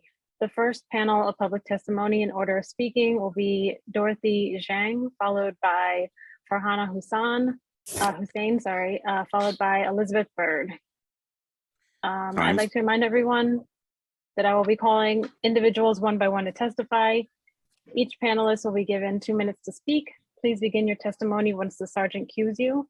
Council members who have questions for a particular panelist should use the Zoom raise hand function, and I will call on you in the order you raised your hand after the panelist has completed their testimony. For panelists, once your name is called, a member of our staff will unmute you and the sergeant at arms will set the timer, then give you the go-ahead to begin. Please wait for the sergeant to announce that you may begin before delivering your testimony. I will now call on Dorothy Zhang. Starting time. Thank you, Chair Hudson and the members of the Aging Committee for holding this hearing and giving the Asian American Federation, AAF, the opportunity to testify. I'm Dorothy Jiang, Membership and Capacity Building Coordinator at AAF. Our organization represents the collective voice of more than 70 member nonprofits serving 1.5 million Asian New Yorkers. We're here today because Asian seniors make up 13.9% of the city's senior population, and their poverty levels have increased dramatically. We convened the Seniors Working Group, the first and only Asian senior-focused advocacy coalition in New York. This group is made up of 12 AAF member organizations who serve nearly 250,000 Asian seniors in 2021, 87,000 of whom were low income. These Asian seniors have told us that their greatest needs are safety from anti-Asian violence, access to direct services at senior centers, access to food programs, and combating mental health and social isolation. Our Seniors Working Group believes that systemic change with anti-Asian violence and food programs and mental health requires the city to change contract processes to prioritize language access and cultural competency, as well as reduce the size of some of these contracts to make them accessible to smaller agencies. Here are core recommendations. 1, increase funding to Asian-led, Asian-serving senior service providers, including expenses for case management and digital literacy. The only way Asian seniors can access vital programs is if the Asian CBOs they trust have the resources to provide them. 2, increase funding for the AAPI Community Support Initiative to sustain and expand direct services and fund anti-Asian violence programming in our Hope Against Hate campaign. This includes safety ambassador programs, upstander trainings, and victim support services. 3, expand funding to include culturally competent, in-language, and senior-focused mental health service models. This includes prioritizing CBOs that have a history of providing free or subsidized non-traditional, culturally competent services for funding opportunities. Asian-led, Asian-serving CBOs have been and will continue to be Asian seniors' primary support, and they're the key to restoring trust between our seniors and the city. Time expired. Thank you for allowing AAF to testify, and we look forward to working with all of you to make sure our senior communities get the support they deserve. Thank you. We will now hear from Farhana Hussein. Starting time. Thank you for providing us this opportunity to speak in front of the City Council Committee on Aging. I'm here today on behalf of India Home, a nonprofit organization founded by healthcare professionals dedicated to serving South Asian older adults in New York. India Home leads the city's largest senior center programs aimed at improving the quality of life of South Asian and Indo-Caribbean immigrant older adults in New York City. Since our inception, we have touched the lives of over 5,000 seniors through our holistic and culturally competent programs, such as congregate meals, senior center services, case management, mental health services, advocacy, and educational and recreational activities. We have also pivoted into delivering a robust COVID-19 relief and recovery program at the onset of this pandemic, and with the hard work of our staff and volunteers, provided over 30,000 culturally competent halal and vegetarian meals, over 1,200 grocery packages, over 35,000 service units of virtual programming, and more than 30,000 wellness checkup calls, all of which we are continuing to provide currently. 51% of Asian Americans have reported needing help with access to food during the COVID-19 pandemic, and South Asian older adults struggled even more since many of our seniors are at risk and homebound, unable to go grocery shopping or prepare healthy meals themselves. We also saw a major increase in our seniors' need for in-language wellness checkup calls and culturally competent case management, healthcare, and housing assistance services compared to before the pandemic. Among API adults, 48% reported getting together with family and friends a few times or less in the past 30 days. Due to a lack of services addressing the diverse language needs and low digital literacy skills of this population, South Asian immigrant seniors have been particularly adversely affected during this pandemic. We ask that the Committee on Aging support increased funding and the expansion of culturally competent halal and vegetarian meal programming, case management, and creative aging services for CBOs like ours that are serving vulnerable immigrant aging populations. Given the growing case management and housing assistance needs of our older adults, we also ask that there is increased funding allocated towards supporting in-language services and resources that can help our organization better assist every senior effectively and thoroughly. Thank you so much for your time and cooperation. Thank you. We will now have Elizabeth Bird. After Elizabeth Bird, it'll be Fiona O'Grady, Helen On, and James O'Neill. Elizabeth? Starting time.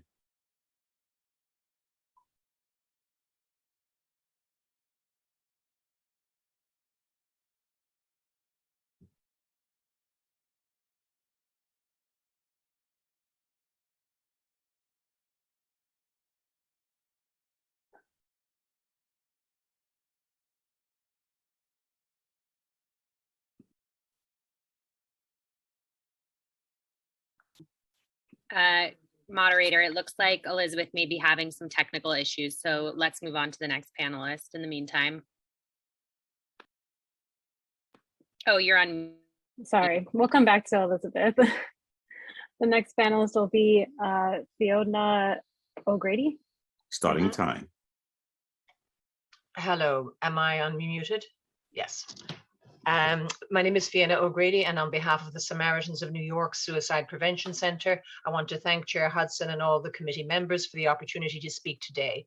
Samaritans created the world's first suicide hotline 70 years ago, a service we now provide in 42 countries. The Samaritans of New York's hotline answered close to 75,000 calls in FY21 and is staffed by compassionate volunteers from New York City's diverse communities. These 80 to 100 volunteers donate $800,000 in free labor annually that nearly matches $3 to every dollar the council provides, making our hotline one of the city's most cost-effective crisis services. We ask that you support the restoration of $312,000, the same amount we received in FY22, through the Mental Health Committee's Mental Health for Vulnerable Populations Initiative for Samaritans Hotline. The elderly, a key group served by the hotline, comprise 12% of the US population, but account for 18% of the nation's suicides.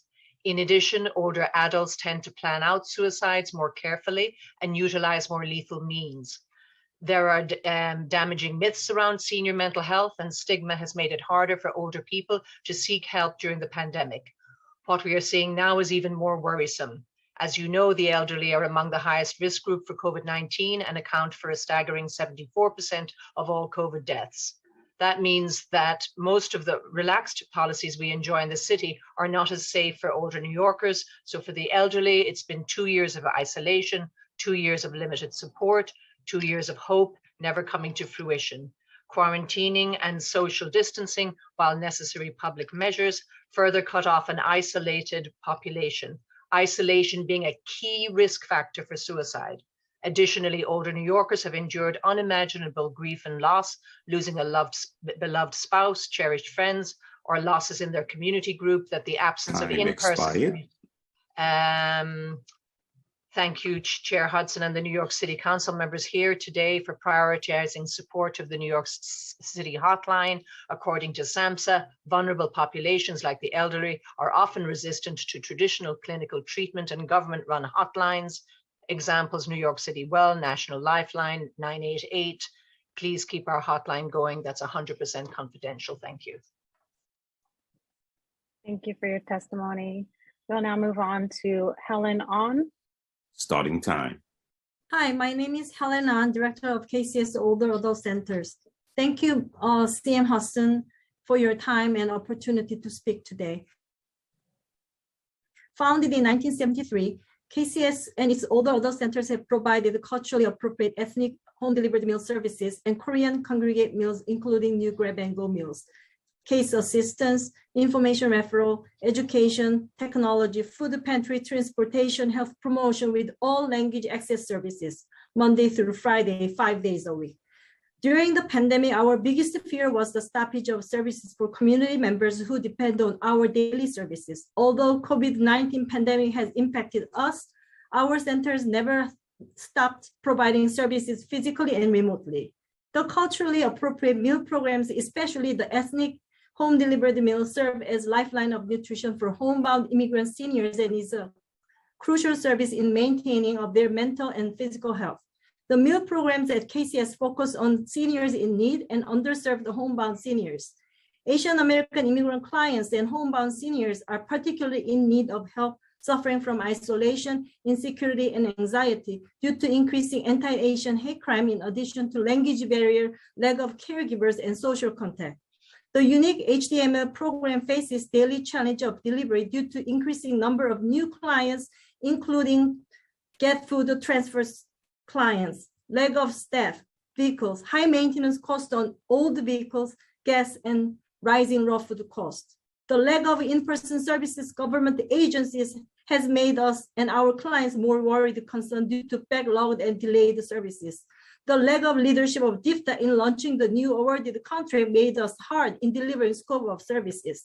To serve these difficulties, additional HTML funding allocation and restoring budget cuts to DFTA should be made so that we may retain bilingual staff, launch the new DFTA awarded contract, provide essential mental health services and reduce food insecurity and secure new vehicles for the HDML.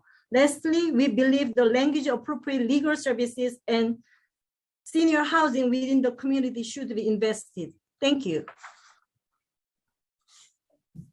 Thank you for your testimony. At this time, we'll try to go back to Elizabeth Byrd, who I think was having issues with unmuting. Starting time. Let's try Elizabeth Byrd again. Thank you, Chair Hudson and members of the Committee on Education for the opportunity to testify today. My name is Elizabeth Byrd. I'm Director of Public Policy at Educational Alliance, which offers high-quality multi-generational programs and services to the communities of Lower Manhattan. Today, I would like to highlight several aspects of the preliminary budget that have particular importance to our work. Educational Alliance offers a number of innovative programs and services to aging adults throughout our Weinberg Center for Balanced Living, located in our flagship community center on the Lower East Side, and our Sirovich Center, operated in conjunction with the 14th Street Y, another of Alliance's community sites. Both sites offer a range of meals, arts and exercise classes, adult education, health and nutrition programs, casework, mental health counseling, and civic engagement opportunities to over 7,000 older adults annually. Membership in our programs has expanded exponentially in the past 8 years, and our direct service staff is working harder than ever to provide new and expanded services for our clients. Yet funding for these services the services we offer has not kept pace with demand. We need the DFTA budget to adequately support the work we do. We call on the city to make the following investments in FY23 budget. Restore the 10.2 million peg to DFTA's budget, including the 1.3 million peg to the geriatric mental health program. Invest 12.7 million to meet increased demand for home delivered meals and build upon DFTA's community care initiative with an additional 40 million. Annual discretionary funding from the council also helps fund the work we do. Please restore 7.14 million for aging services programs in every district, along with an additional 2.6 million to provide better support for transportation, technology, and to address social isolation. Thank you for the opportunity to testify today. Thank you for your testimony. We will now hear from James O'Neill. Starting time. Afternoon, Chair Hudson and members of the Committee on Aging. My name is James O'Neill and I am volunteer president of AARP New York, representing 750,000 members of the 50+ community across New York City. The Department of Aging remains chronically underfunded and makes us less than half of 1% of the city's entire budget. Over the course of the past 2 years, older New Yorkers have faced barriers accessing critical resources, including food, groceries, healthcare, and medications. Older adults have also suffered from unprecedented levels of social isolation as a result of the necessary restrictions placed on gatherings and critical community spaces, combined with the lack of sufficient access to technology needed to remain remotely connected to friends and community. We recommend that the mayor and the city council commit to several critical aging-related investments in fiscal year 23 budget, including exempt the New York City Department of Aging, DFTA, from the proposed 3% program to eliminate the gap, the PEG budget cut. Increase city's fundings allocated to the home delivered meals program to combat hunger amongst older adults. Expand upon investments made into DFTA's community care initiative by allocating $5 million to support the growing demand for case management program and $28 million to support the demand for the home care program. $1 million to expand caregiver programs and $5 million to expand areas of virtual programming and to supporting technology expansion. Establish, fund, and enforce the automatic annual cost of living adjustment, the COLA, for all human service workers, and fully fund all the aging-related discretionary funding initiatives in the fiscal year 23 budget. The specific funding amounts can be found in the written testimony that we've already submitted to the council. Thank you for providing me with the opportunity to testify today. I'd be more than happy to answer any questions. Thank you. Thank you for your testimony. The next panel will include Jeanette Estima, Tara Klein, and then Brianna Payton-Williams. We'll now turn to Jeanette Estima. Starting time. Good afternoon. Thank you, Chair Hudson and members of the committee for the opportunity to testify today. My name is Jeanette Estima and I'm the Director of Policy and Advocacy at City Meals on Wheels, which was established to fill a gap in weekend and holiday meals for the city's home delivered meal program.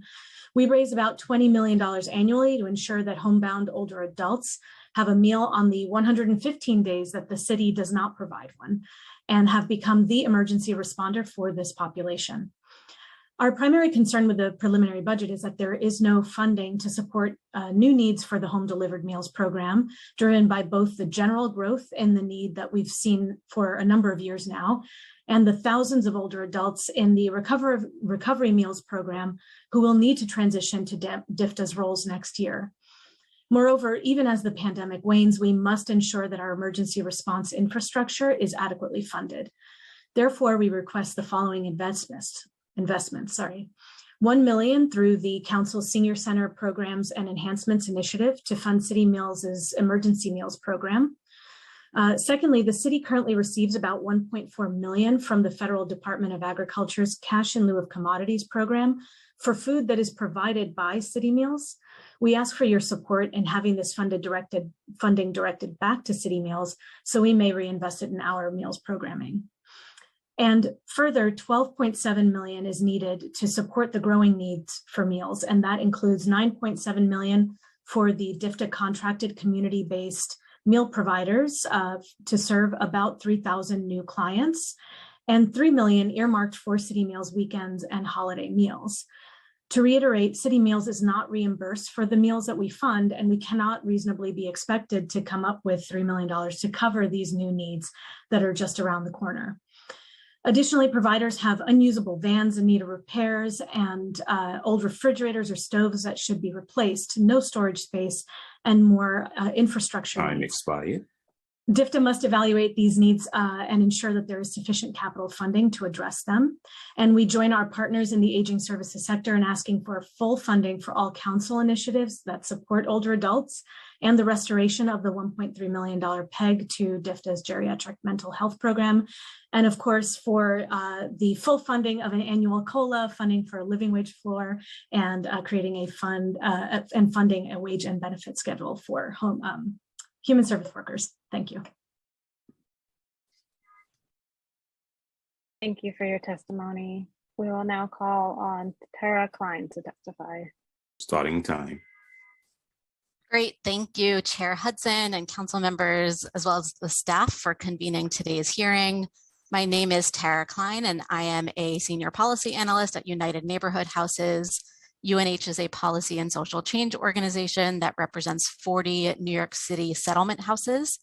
Our members operate older adult centers. I'm still calling them OACs, sorry, Chair Hudson, as well as NORCs, home delivered meal programs, and many other programs. So as we've heard today, DFTA currently receives one of the smallest agency budgets in the city, despite massive growing needs for older adults. Despite some recent increases, there are some key areas where we need additional investments to address new demand, keep pace with inflation, and rectify years of systemic underinvestment. I'll list them out here quickly and refer you to my written testimony. First, to echo what Jeanette was just saying, we're so grateful for the increase to the home delivered meals program in the preliminary budget to support reimbursement rates. This has been needed for so long. Now to address the coming influx of home delivered meals clients from the end of Recovery Meals, we need to invest at least $12.7 million in the home delivered meals program. That number could be higher depending on the analysis and number of clients, as we heard about today. We also need to look at infrastructure and capital needs for home delivered meals. We've also heard anecdotally during contract negotiations for the new OACs and NORCs that some providers were told to do the same amount of proposed work, but for less money by DFTA. We don't have system-wide numbers on this yet, as this is all very recent, but we're very concerned about this and that we're setting up an unsuccessful network. So we're expecting that we're likely going to need to increase some investments in these programs this year. And we hope to talk more about this at a future budget hearing.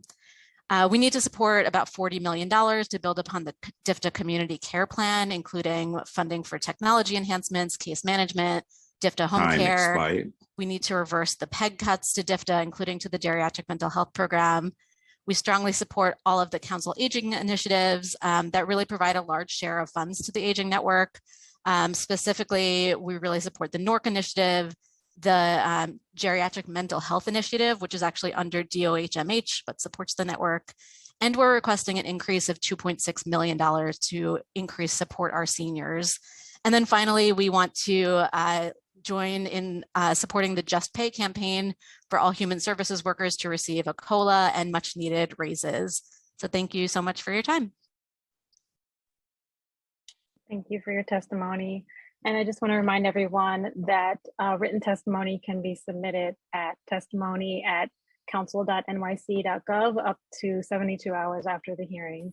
Because I appreciate everybody keeping their testimony short, and we will be sure to review all of the written testimony. So next up is Brianna Payton Williams, and then the next panel will include Judith Castillo, Kimberly George, and Laura Morseco. Brianna, Starting time. please begin. Thank you. Hi, I'm Brianna Payton Williams, the Communications and Policy Associate at Live On New York. Thank you for the opportunity to testify. Live On New York's members include more than 100 community-based nonprofits, with a number of our members also testifying today, including India Home, Greenwich House, and Sage. And they provide core services which allow all older New Yorkers to thrive in our community as we age.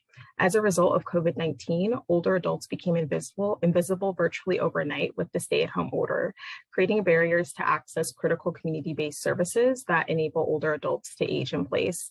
And throughout the pandemic, the human services sector has stepped up to provide, critical services for older adults. And yet the DFTA budget that supports these services continues to make up less than 1% of the overall city budget. And most recently, DFTA has experienced a budget cut under the peg, including a $1.3 million cut to the geriatric mental health program.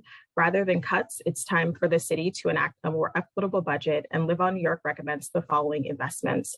First, the city must just pay all essential workers a livable and equitable wage. We know human service workers have been the backbone of the city, particularly during the pandemic, yet are drastically underpaid. And we're asking the city to implement a cost of living adjustment for all human service workers, as well as set a living wage floor of no less than $21. Second, we're requesting $12.7 million in additional funding to meet the home delivered meals demand that will result from the termination of the Get Food Recovery Meal Program in June. And so as this program is set to end in June, many clients will continue to need nutritional support, and support for which there's currently no funding to allocate to provide. Third, we are asking for an additional $2.6 million for the Support Our Seniors initiative, as well as continued full funding for all discretionary initiatives. And many of these programs rely on the discretionary funding to ensure their communities can be served. Therefore, it's critical that all aging services discretionaries are fully funded in the fiscal year 23 budget. More information can be found in my written testimony, and thank you for the opportunity to testify today. Thank you for your testimony. The next panelist will be Judith Castillo. Starting time.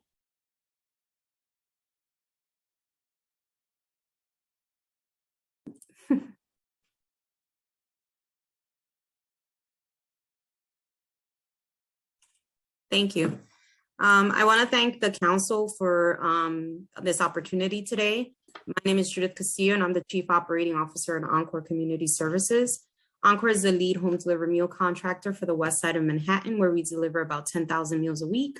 We also lead the recovery meals contract for Bronx, Brooklyn, and Staten Island with our partners DFTA and Great Top Farms, where we're responsible for delivering 42,000 meals a week, and we operate senior centers and senior housing in Midtown Manhattan. The Department for the Aging remains one of the most critically underfunded agencies. If budget is a reflection of priorities, this budget shows older adults are not a priority. I want to commend the Commissioner and Department for the Aging for its continued advocacy for increased funding for the agency, and specifically for the increased rate for home delivered meals. 1158 is a great start, and DFTA is doing everything they can with the money the city allocates, but it's simply not enough for the unfunded mandates. The HCM rate does not address the capital needs around infrastructure, rent and occupancy costs, new vehicles, higher transportation costs, and especially true for a provider like Encore that operates out of Midtown Manhattan. On the senior center front, case managers are booked up to 8 weeks out and simply cannot keep up with the demand. We'd like to see additional funding for case managers. We're also happy to see that the city is continuing the indirect cost initiative. I did want to make this committee aware of some glitches we, like hundreds of other organizations, experienced the first time around. Currently, it's not clear if all organizations are eligible to apply, especially those that did not receive the approved ICRs in the first round. Organizations who don't have the resources to begin with found themselves denied due to trivial errors. I'm urging the committee to look into the oversight of the ICR application process to ensure it's equitable and fair. Despite our best attempts to request technical assistance, remarks around this initiative. It was simply not productive and frankly, not in good faith. Before the initial deadline, I personally made attempts Time to. expired. So while we met the deadline, communications did not reach us as expected, and due to a small glitch, we were denied a blow that totaled over $1 million over 3 years to fund critical support to our programs. So in closing, I urge the committee to look into the oversight of the ICR process, especially for those hundreds of organizations that were left out. And Chair Hudson, we look forward to your future visit at Encore. Thank you. Thank you for your testimony. The next panelist will be Kimberly George. Starting just- time. Sorry, can I just ask a quick question before? Of course.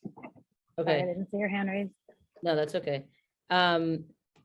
Judith, you said you missed out on close to $1 million in funding. What would that money, what would you have done with that money, with $1 million? Or what services or programs were not able to be realized with the lack So of that? that would have gone directly into our infrastructure. So everything that we're talking about that's not funded, new vehicles, an expanded site for storage, additional meals for seniors. This would have been all administrative overhead that could have been redirected into programming and support our mission and our programs. Okay, thank you. You're welcome. Thank you. Our next panelist will be Kimberly George. Starting time. Hi, thank you. Thank you, Chair Hudson and committee members for this opportunity to present testimony today. I'm Kimberly George, President and CEO of Project Guardianship. Project Guardianship was founded 17 years ago as a social justice initiative of the Vera Institute of Justice. In partnership with the New York State Office of Court Administration, Vera launched Project Guardianship to fill a gap in the guardianship and elder services safety net for New York City residents. In 2020, Project Guardianship spun off as an independent nonprofit organization providing comprehensive court-appointed guardianship services to hundreds of limited capacity New York City residents. We serve clients regardless of their ability to pay and provide services for some of the most compelling and complex cases in the city.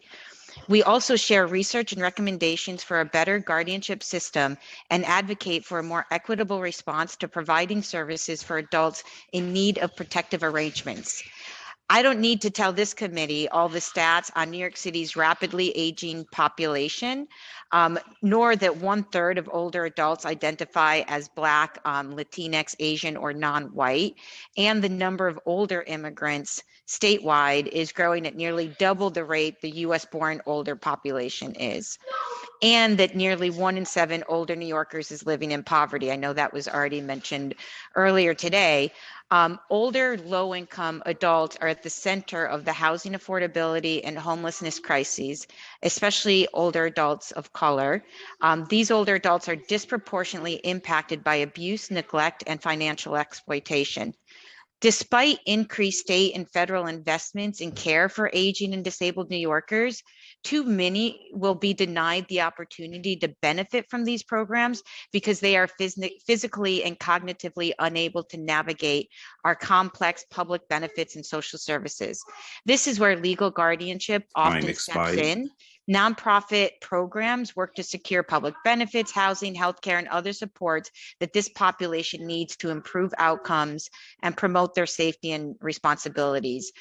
Our clients include older New Yorkers, those with serious disability, physical impairments, mental health issues, dementia, substance abuse, traumatic brain injury, and other conditions. Our model has demonstrated how a good guardian can prevent institutionalization and keep people living in their communities, and not only stimulates local economy by redirecting funding back into the community, but guardianship also saves public dollars by decreasing Medicaid spending on unnecessary hospital and nursing home stays.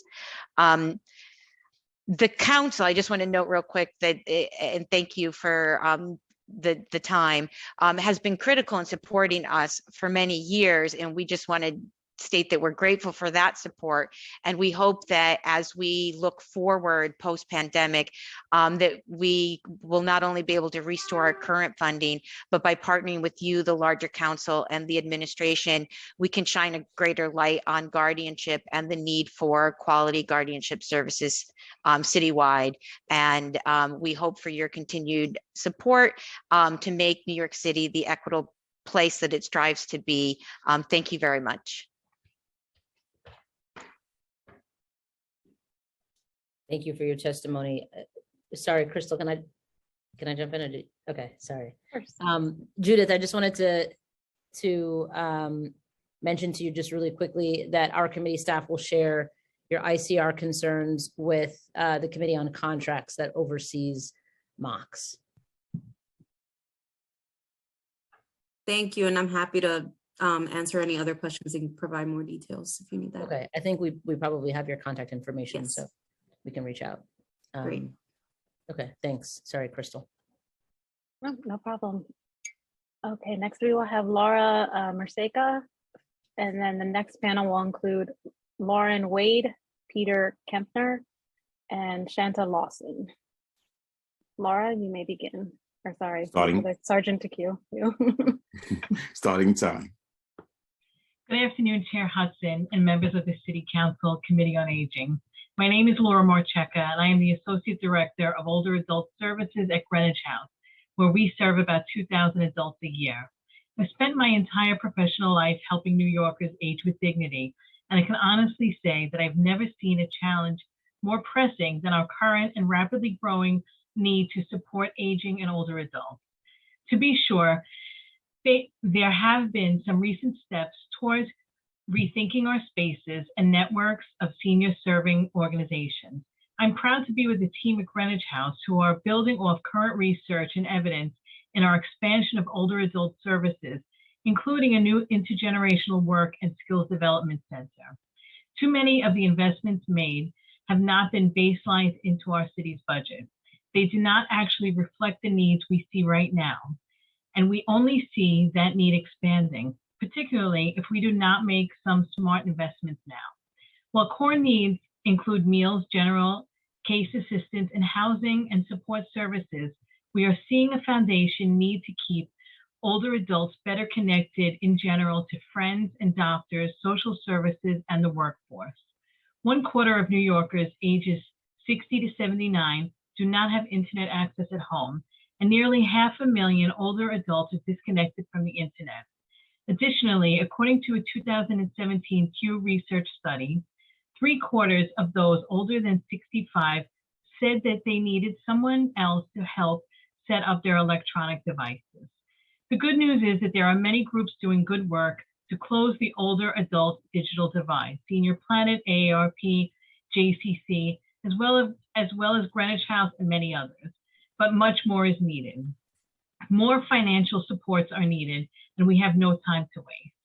I'm here to ask the council to do its part and fund Time the expired. technology, social isolation, and community-based services older adults need, especially coming out of the pandemic.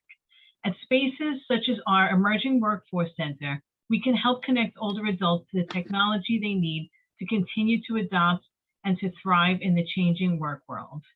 Beyond these broad and specific needs, I need to add that the staff at the Greenwich House and across the older adult field didn't let our older residents down during the darkest days. Now, with brighter times ahead, and we believe they also deserve our support. We hope to see the council support pay increases for social service employees. Thank you for the opportunity to testify today. Thank you for your testimony. The next panelist will be Lauren Wade. Starting time. Hi, good afternoon. My name is Lauren Wade, and I'm the Assistant Division Director for Senior Services at Sunnyside Community Services. Thank you, Chair Hudson, for your leadership and the support of the entire aging sector in New York City. At Sunnyside Community Services, we envision a diverse, inclusive, and caring community where all people thrive and reach their fullest potential. And it's with your partnership that we're able to fulfill that vision. Through our services for older adults, we offer a continuum of vital services that help them remain in their homes through the Center for Active Older Adults, friendly visiting, caregivers, case management, social adult day program, home care, I could go on and on. We also provide geriatric mental health, long-term care, including Medicaid enrollment, and all screening referrals and connections for older adult services through our centralized intake at Care Connections team. This is in addition to our providing services for youth and immigrants. 2 years ago, when COVID thrust us into uncertain times, our teams that include case managers, intake workers, cooks, drivers, and all human service workers along our continuum rose to meet that challenge and adapted how we provided services to continue supporting thousands. We provided counseling and support groups via phone, critical activities to caregivers and older adults via Zoom. We had staff on site providing hot food, non-perishables from our pantry, getting PPE ready for our home health aides, and we were a site for ongoing COVID testing and vaccines. As we continue to make investments across New York City towards recovery, in today's testimony, I will highlight our priority areas that necessitate action and investments to our human services sector that together we can continue not to just support the older adults we serve, but those who work in the service. Number one, fair pay. I can't think of a better time to offer testimony advocating on behalf of overdue investments to the human service sector than during National Social Work Month. I'd like to share with you the dauntless efforts carried out by human service professionals at Sunnyside over the past 2 years. We've received over 5,000 calls from individuals seeking food, mental health services, case assistance, home care, case management through our centralized intake. Our team of 9 in the Center for Older Adults connected over 2,500 members to case assistance, food, and wellness. Years of underfunding in the sector have resulted in the entire human services workforce being some of the lowest compensated workers in New York City's economy. We support United Neighborhood Houses, Live On NY, City Meals, and other umbrella advocates in the following investments. Establishing, funding, and enforcing an automatic annual cost of living adjustment on all human service contracts. 2, set a living wage floor of no less than $21 an hour for all city and state-funded human service workers. The creation and funding and incorporation of a comprehensive wage and benefit schedule for government contracted human service workers comparable to the salaries made by city and state employees in the same field. Secondly, investment in combating hunger and home delivered meals. In our case management program, our staff of 18 case managers, 4 supervisors, and more serviced over 2,500 homebound adults during the pandemic. Food and access to home health aid were coordinated by our case managers and help our older adults remain out of the shadows and aging in place with dignity. We support the following investments. $9.7 million to support continued growth in demand for home delivered meal program, including recovery meal clients transitioning to traditional home delivered meals. $3 million to support weekend and holiday home delivered meals not provided by current contracts. DFDA should assess and fund the capital and infrastructure needs for home delivered meal providers, including meal van purchases, kitchen investments, and other items. As I close, I want to remind us we hold a very powerful secret that most don't know. And that secret is when those aging around us are able to do so with respect, dignity, and compassion that everyone deserves, they can continue to lead meaningful, active lives of vibrant individuals contributing back to their community.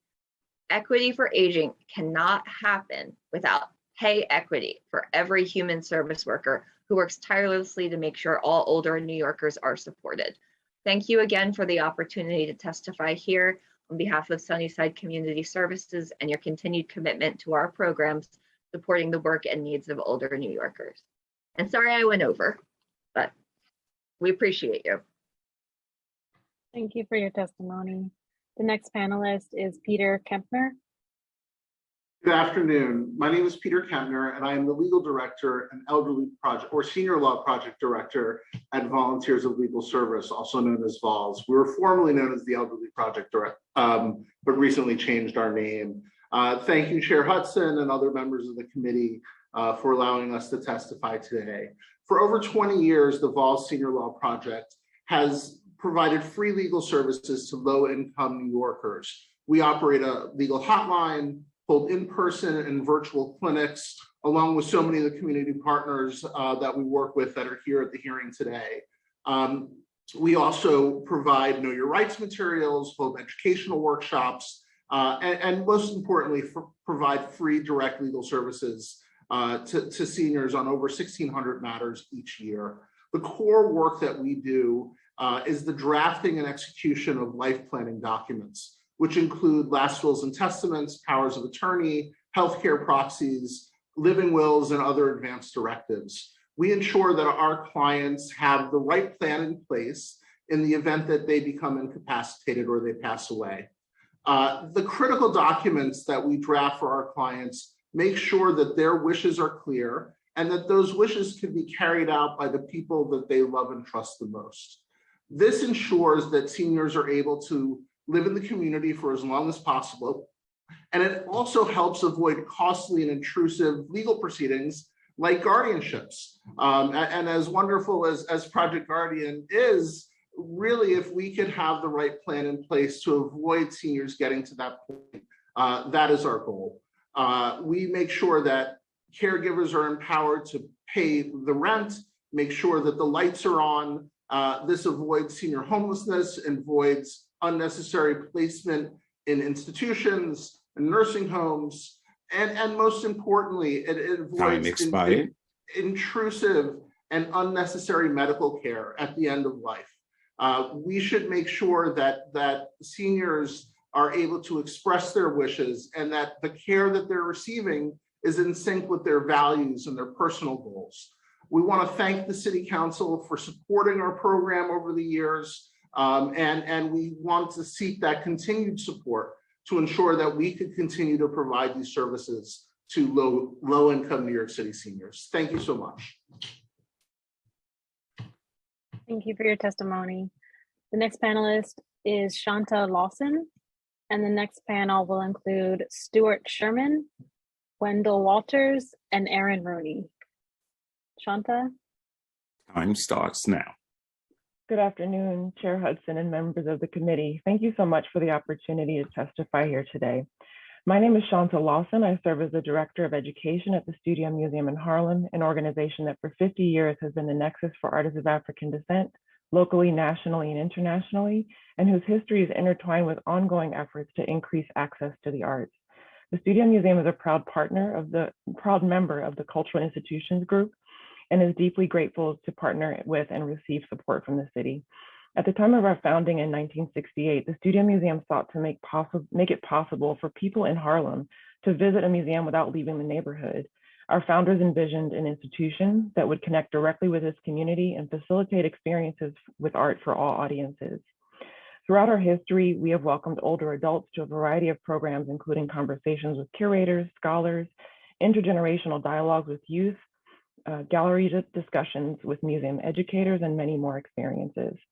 Since 2010, a cornerstone of this work has been a partnership with Arts and Minds, an uptown organization committed to improving quality of life for people living with Alzheimer's disease and other forms of dementia, as well as their caregivers, through engagement with art.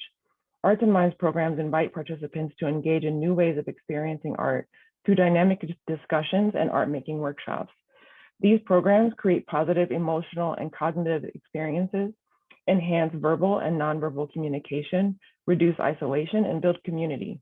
At the onset of the pandemic, our work with Arts and Minds shifted entirely online as we aimed to mitigate the loss of access to culture that immediately affected our program participants. In fiscal 21, we hosted 65 online sessions, with each focusing on a different work of art from the Studio Museum's collection.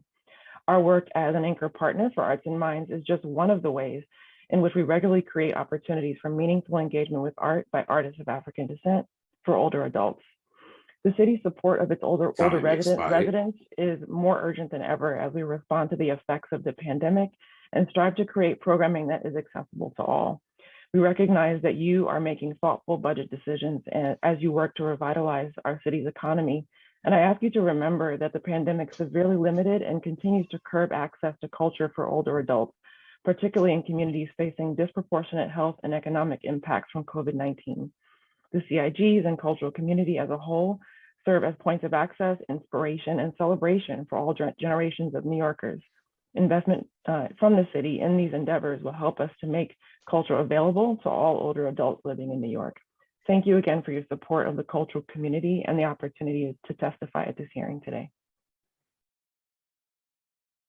Thank you for your testimony. The next panelist is Stuart Sherman. Starting time. Thank you so much, Chair Hudson and the Committee on Aging, for giving me this time to speak with you today. My name is Stuart Sherman, and I'm a senior staff attorney at the New York Legal Assistance Group.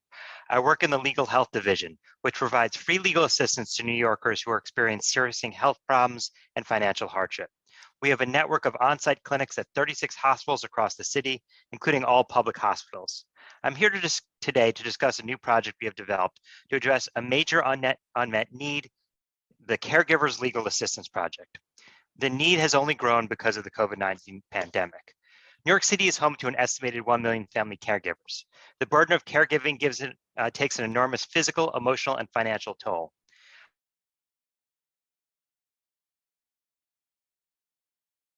Because of caregivers struggle to find support for their unpaid work. In a 2017 survey by DFTA, unpaid caregivers consistently cited legal services as one of their top needs. Yet many of these caregivers, especially those for older adults, are unable to find legal services. There are no legal service organizations in the city or units within organizations dedicating to serving the needs of caregivers. In addition, many caregivers don't have the formal authority to represent their loved ones, and they are unable to retain legal services. Through our work, we have consistently found that caregivers for adults without capacity who suffer from conditions like Alzheimer's and dementia have nowhere to turn for legal assistance. They often spend hours fighting with insurers, benefit agencies, pension funds, and banks, precious time they do not have. If these caregivers had proper legal assistance, they'll be better able to advocate for their loved ones and themselves instead of having their efforts frustrated by bureaucracy and other barriers. Legal services empower caregivers and help ease their burden by providing them with access to needed benefits and services. Legal services can get older adults the home care services they need, including sufficient hours to keep them in the community. The Caregiver Legal Assistance Project will assist caregivers with immigration matters, housing, public benefits, disability appeals, insurance disputes, and healthcare access. Time In expired. addition, it will help them with employment law matters so they don't get fired or penalized for their caregiver work. We have already begun this work with our existing partner facilities and are seeking now to expand that across the city. Our hope is to start a pilot project with existing caregiver service providers in Brooklyn, as well as create a citywide hotline to provide services and assistance to caregivers so they are able to get the support they need to help those that they love, as well as to keep themselves employed and the respite they need. We thank you for your time and hope you can support this new project that we are undertaking. Thank you. Thank you for your testimony. The next panelist is Wendell Walters. Starting time.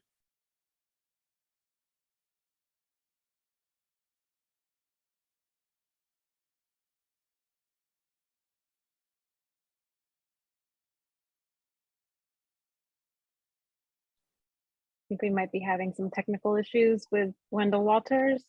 Let's move on to Aaron Rooney and we'll return back to Wendell. Starting time. Thank you, Councilmember Hudson, for the opportunity to testify. I'm Aaron Rooney, Associate Deputy Executive Director for Goddard Riverside and Stanley Isaacs Center. Our programs are located on the west and east sides of Upper Manhattan. They include Isaacs, Newark and Older Adult Center, Goddard Older Adult Center, the West Side Newark, Lincoln Square Neighborhood Center, and Taft Senior Center in East Harlem. We reach about 3,800 older adults each year. Many of the Newarks and older adult centers received increases in base funding with the new RFP.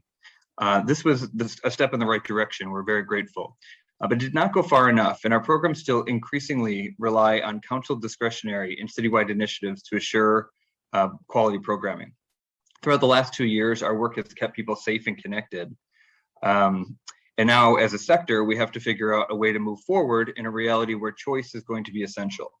Choice in between in-person and virtual services, choice in how people access meals and food pantry, choice on how to access the healthcare system. So we'll look to the City Council to help us secure the support we need to meet these challenges. And to do that this year through citywide initiatives, specifically the Newark Initiative, Senior Center programs and enhancements, support our seniors, and the Case Management Initiative. I'd also like to speak briefly today about the Taft Senior Center in East Harlem.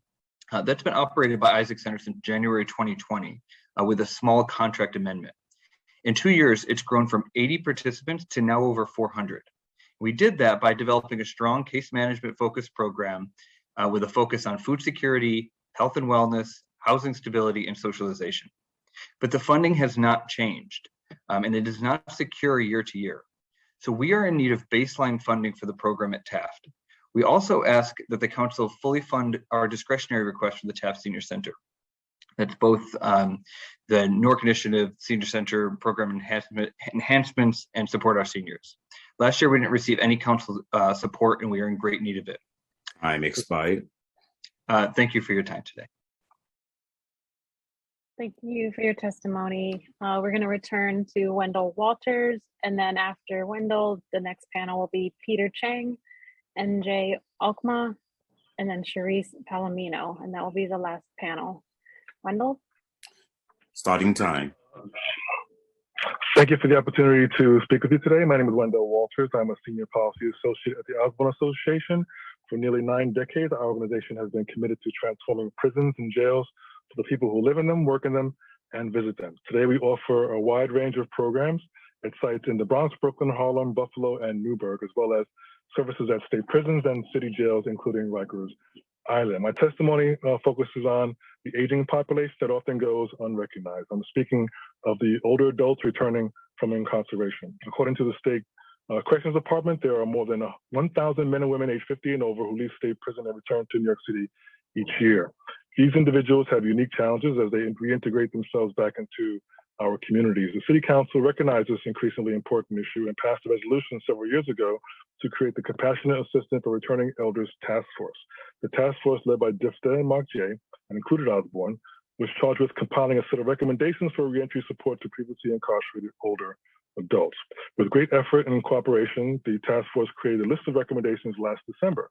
They now sit with Mark J. and the current administration. We call on the city to make the report public and to continue the group's effort to implement its recommendations. Osborne has been a leader in the field of elder reentry. Our Elder Reentry Initiative program provides case management and support for elders returning to New York City from jails and state prisons. Since 2017, ERI has worked with more than 400 elders with a wide range of support in the community while maintaining a recidivism rate of less than 2%. Finally, as we consider all these challenges for older adults, we have to think and talk about age itself. The previously incarcerated older adult who's 55 years of age and spent many years, sometimes decades, in state prison has been subject to a condition in our field called accelerated aging. Poor conditions in prison significantly advances the aging process. Most of DFTA programming requires older adults to be at least 60 years of age. We call on DFTA and the administration to grant eligibility to this population at the age of 55. Accelerating aging is a condition that should be recognized by the city when it comes to providing the services to the aging community of the previously incarcerated. We hope the City Council will favorably consider our funding requests and recognize the importance of our work with the aging community that has been affected by incarceration. The challenges they confront each day should be addressed by our city, and Osborne is here to help. Thank you. My full statement will be submitted for the record. Thank you for your testimony. The next panelist will be Peter Chang. Starting time. Thank you, Chair Hudson, Councilmember Caban, Dinowitz, Lee, Schussman, Richardson, Jordan, and Commissioner Cortez Vasquez. I apologize if I miss anyone.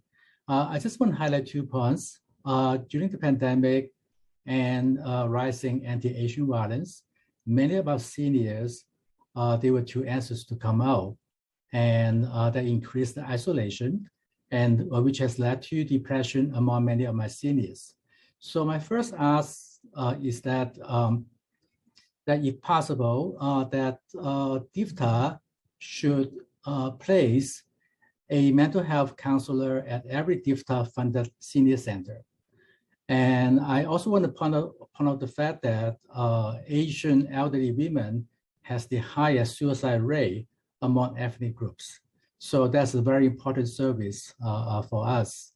And the next one I want to talk about also during this pandemic, because people are grew up at home, that led to a lot of friction and also led to elder abuse. Elder abuse is an issue among Asian Americans, although is a taboo, is swept under the rug, and people don't want to talk about it.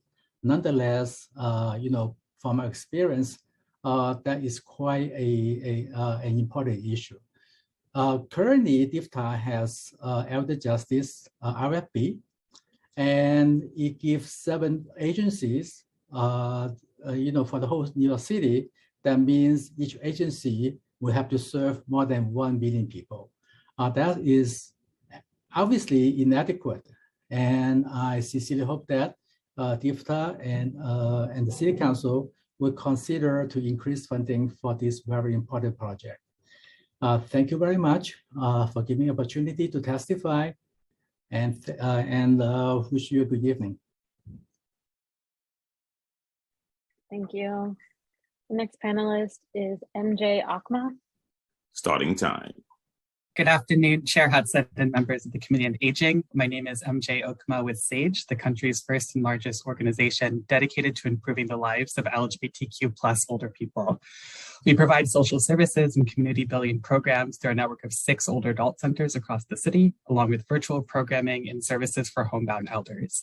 SAGE also serves as the on-site service provider in New York's first LGBTQ+ welcoming elder housing developments located in Brooklyn and the Bronx, which made history for our city when they opened in 2020 and 2021, respectively.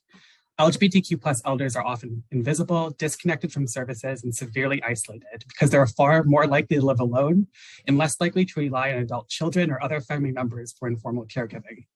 For many of these elders in New York, SAGE is their lifeline. It is because of them I'm here today to ask for the City Council's continued support under the LGBTQ Senior Services in Every Borough initiative and other vital citywide and speaker initiatives that support LGBTQ+ and HIV-affected older New Yorkers. SAGE has seen a groundswell in demand for our services over the past several years, and this is due to a variety of factors, including the disproportionate impact COVID-19 has had on LGBTQ+ elders, wider access to services under a hybrid virtual and in-person model, and the increased needs of low-income elders in and around our recently opened housing developments and their co-located SAGE centers. The programming and services we provide are made possible with the support of the LGBTQ Senior Services in Every Borough initiative. Historically, the Brooklyn allocation of this funding has supported the SAGE Griot Center, which is a partnership between SAGE and Griot Circle, New York City's only community-based organization specifically serving LGBTQ+ elders of color. Now, with the recent opening of the SAGE Center Brooklyn and Councilmember Hudson's district at the Stonewall House, there's a rapidly growing demand for services among this population. This can be addressed with a modest enhancement of $300,000 to the initiative to restore SAGE's funding under this initiative and allow Griot Circle to independently apply for funding for their services. More details on this and a list of other initiatives that SAGE is seeking a restoration of funding under can be found in my written testimony. Thank you so much for this opportunity. Thank you for your testimony. The next panelist is Charisse Palomino. Starting time.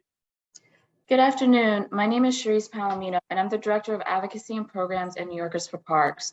We are a founding member of the Playfair Coalition, which includes over 400 organizations across the 5 boroughs. Thank you to the Committee on Aging for the opportunity to speak about the value of our city's parks and recreation centers on seniors. I also want to thank Chair Crystal Hudson for her leadership. Members of this committee have a unique opportunity to push for adequate funding for our park system, as it is a meaningful component of supporting New York City seniors. The United States Center for Disease Control and Prevention recommends that older adults get 30 minutes of moderate exercise 5 days a week. Our parks and recreation centers mean health equity access for our seniors. Parks are critical infrastructure that should be a driver of social equity. Many nonprofit partners offer free programming and social services to seniors in parks and recreation centers. The New York City Parks Department operates and maintains 59 recreation centers across the city to serve a population of over 1 million seniors. Of the 59 community board districts, 26 don't have a New York City Parks Recreation Center. These recreation centers provide critical opportunities for seniors' physical health and mental health, and a space for seniors to socialize and be valued. While New York City's recreation centers are essential to seniors' overall well-being and longevity, they are also chronically understaffed and badly in need of repairs, with roughly 1/3 of them closed at any given time. We are overdue for transformative investment in our park system. 1% of the city budget for parks could ensure that recreation centers are fully staffed and functioning to provide the programming that seniors and family alike need. This is one of the many reasons why NY4P and the Playfair Coalition are calling for an increase in the parks budget to 1% of the city services. Thank you.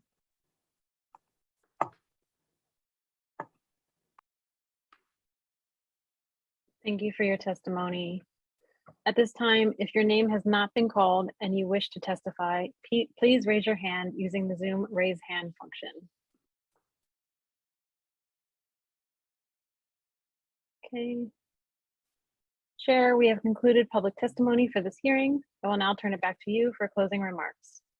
Thank you so much, Crystal, and thank you to all of the panelists for your testimonies today.